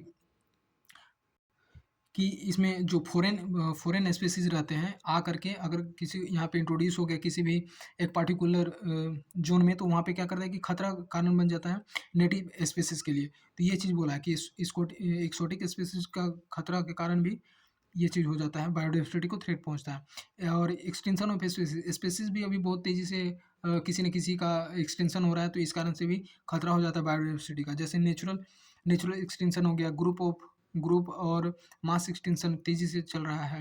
एंथ्रोपोजेनिक हम लोग जो कर रहे हैं ह्यूमन बीइंग, उसके कारण से एक्सटिंक्शन हो रहा है, तो ये सारी चीज़ आ जाता है। Major factor of habitat loss किस कारण से ज़्यादा हो रहा है, तो ये सारी चीज़ को हम लोग देखें। आगे देखते हैं एग्ज़ाम विज़न, ठीक है? इसमें क्या-क्या कुछ हम लोग का, जैसे रिफ़ॉरेस्टेशन ऑफ बैरन लैंड, इस हम लोग ये क्या होता है? जैसे कि ये क्या होता है कि अगर हम लोग इसमें बैरन लैंड में अगर पेड़-पौधे तेज़ी से लगाते हैं तो बायोडायवर्सिटी का डेवलपमेंट होता है। तो यानी कि हम लोग को पेड़-पौधे, प्लांट अच्छे से ग्रो करना चाहिए, लगाना चाहिए। तो बटरफ्लाई का बात करें तो butterfly the warm climate zone is considered the best place to live for. मतलब बटरफ्लाई देखिए एक झारखंड में है कि बटरफ्लाई पार्क है, बनाया गया है। और इसमें क्या होता है कि बटरफ्लाई जो है ये ऐसे ज़ोन में पाया जाता है जो एक मतलब एक इन लोग के लिए वार्म क्लाइमेट हो वहाँ पे। तो इससे आपको ये पता चलता है, ये थोड़ा-सा इम्पोर्टेंट फैक्ट बन जाता है। ट्रॉपिक रीजन का बात करें तो most most species of butterfly जो होता है वो कहाँ पे पाया जाता है, ट्रॉपिक रीजन में। क्योंकि पता है अगर हम लोग इस तरह से ये ट्रॉपिक वाले रीजन है तो इसमें थोड़ा-सा जो क्लाइमेट का जो होता है मॉडरेट टू थोड़ा-सा ये रहता है मॉडरेट कंडीशन में, तो इस कारण से इसमें ज़्यादा आपको मिलता है ट्रॉपिक रीजन में। और एक और चीज़ देखें कि बायोस्फीयर रिज़र्व जो होता है, biosphere reserve preservation area belongs to ये जेनेटिक वेरिएशन के कारण ऐसा चेंजेस देखने को मिलता है। आगे हम लोग देखें, अगर हम लोग बायोडाइवर्सिटी में ही इंपॉर्टेंट फैक्टर देखें कि बायोडाइवर्सिटी का डिग्रेडेशन किस कारण से, क्या-क्या कारण से हो रहा है। तो जैसे स्मगलिंग, जैसे क्या होता है कि एनिमल का स्मगलिंग होता है, राइनोसोरस का हो रहा है, प्लांट का हो रहा है स्मगलिंग, या फिर हम लोग जो अ, अलग-अलग जो रिसोर्सेज़ होते हैं उसका स्मगलिंग कर रहे हैं, तो इस कारण से होता है कि बायोडाइवर्सिटी को थ्रेट पहुँचता है, ठीक है? और फिर हम लोग देखते हैं जैसे नेचुरल हैबिटेशन डिस्ट्रक्शन, क्या होता है कि ह्यूमन बीइंग का इंटरेक्शन जो हो रहा है या फिर अपने जगह छोड़ कर के एंट्री ले रहे हैं, फॉरेस्ट एरिया को साफ कर रहे हैं, तो इस कारण से भी बायोडाइवर्सिटी लॉस होता है। और अगर नेचुरल रिसोर्स को हम लोग ज़्यादा से ज़्यादा बहुत तेज़ी से यूज़ कर रहे हैं, तो इसके कारण भी होता है। और इन्वेसिव और एलियन स्पीशीज़ को हम लोग इंट्रोड्यूस कर रहे हैं, इसके कारण भी होता है बायोडाइवर्सिटी लॉस। इल्लीगल हंटिंग कर रहे हैं, पोचिंग कर रहे हैं किसी भी एनिमल को, किसी भी बर्ड और इसको, तो ये कारण भी हो जाता है। इंडस्ट्रियल डेवलपमेंट के कारण भी बहुत तेज़ी से अगर हम लोग इंडस्ट्री सेटअप कर रहे हैं, तो कहीं न कहीं वाटर पॉल्यूशन का कारण बन जाता है, एयर पॉल्यूशन का कारण बन जाता है। अनसाइंटिफिक माइनिंग अगर हम लोग कहीं भी किसी कारण से अपने खुद अपना बेनिफिट के लिए अगर कहीं भी माइनिंग करने लग रहे हैं, इसके कारण से क्या होता है नीचे का लेयर का जो है, ये तो भरा पड़ा है, यहाँ से अगर हम लोग एक्सट्रैक्ट कर लेते हैं, तो ये खोखला बन जाता है। खोखला बन जाता है तो ये क्या करता है कि अगर अर्थक्वेक आया या किसी कारणवश फ्लड वगैरह तो यहाँ पे ये क्या होता है कि सबमर्ज कर जाता है। तो ये भी बायोडायवर्सिटी लॉस का एक कारण बन जाता है। अब आगे हम लोग देखते हैं कि रिडक्शन ऑफ फॉरेस्ट एरिया और उसका डेंसिटी ऑफ फॉरेस्ट। क्या होता है कि जो फॉरेस्ट एरिया का जो अभी तेज़ी से रिडक्शन कर रहे हैं, फॉरेस्ट काट रहे हैं, प्लांट जो होता है हम लोग लगा नहीं रहे हैं, तो इस कारण भी बायोडायवर्सिटी लॉस का कारण बन जाता है। तो चलिए ठीक है फ्रेंड, आज हम इतना ही रख रहे हैं। नेक्स्ट वीडियो हम लोग कवर करेंगे कंजर्वेशन ऑफ बायोडायवर्सिटी और साथ ही साथ आगे का जितना भी चैप्टर होगा बहुत तेज़ी से हम लोग कवर करेंगे। तो होप आपको ये अच्छा लगा होगा और इस कंटिन्यू सीरीज़ को देखने के लिए आप चैनल को सब्सक्राइब कर सकते हैं, लाइक कीजिए, ठीक है? और थोड़ा-सा मेहनत लगता है तो आप थोड़ा-सा सपोर्ट कीजिए और इसके बाद हम लोग लाएँगे ने ऐसे ही घटना चक्र का अलग-अलग वीडियो जिसमें हम लोग पॉलिटी कवर करेंगे और उसी तरह से अलग हिस्ट्री भी कवर करेंगे। तो चलिए ठीक है, होप आपको अच्छा लगा होगा। तो एक लाइक तो बनता है इतना मेहनत का, ठीक है? तो thank you very much to connect with me. See you soon.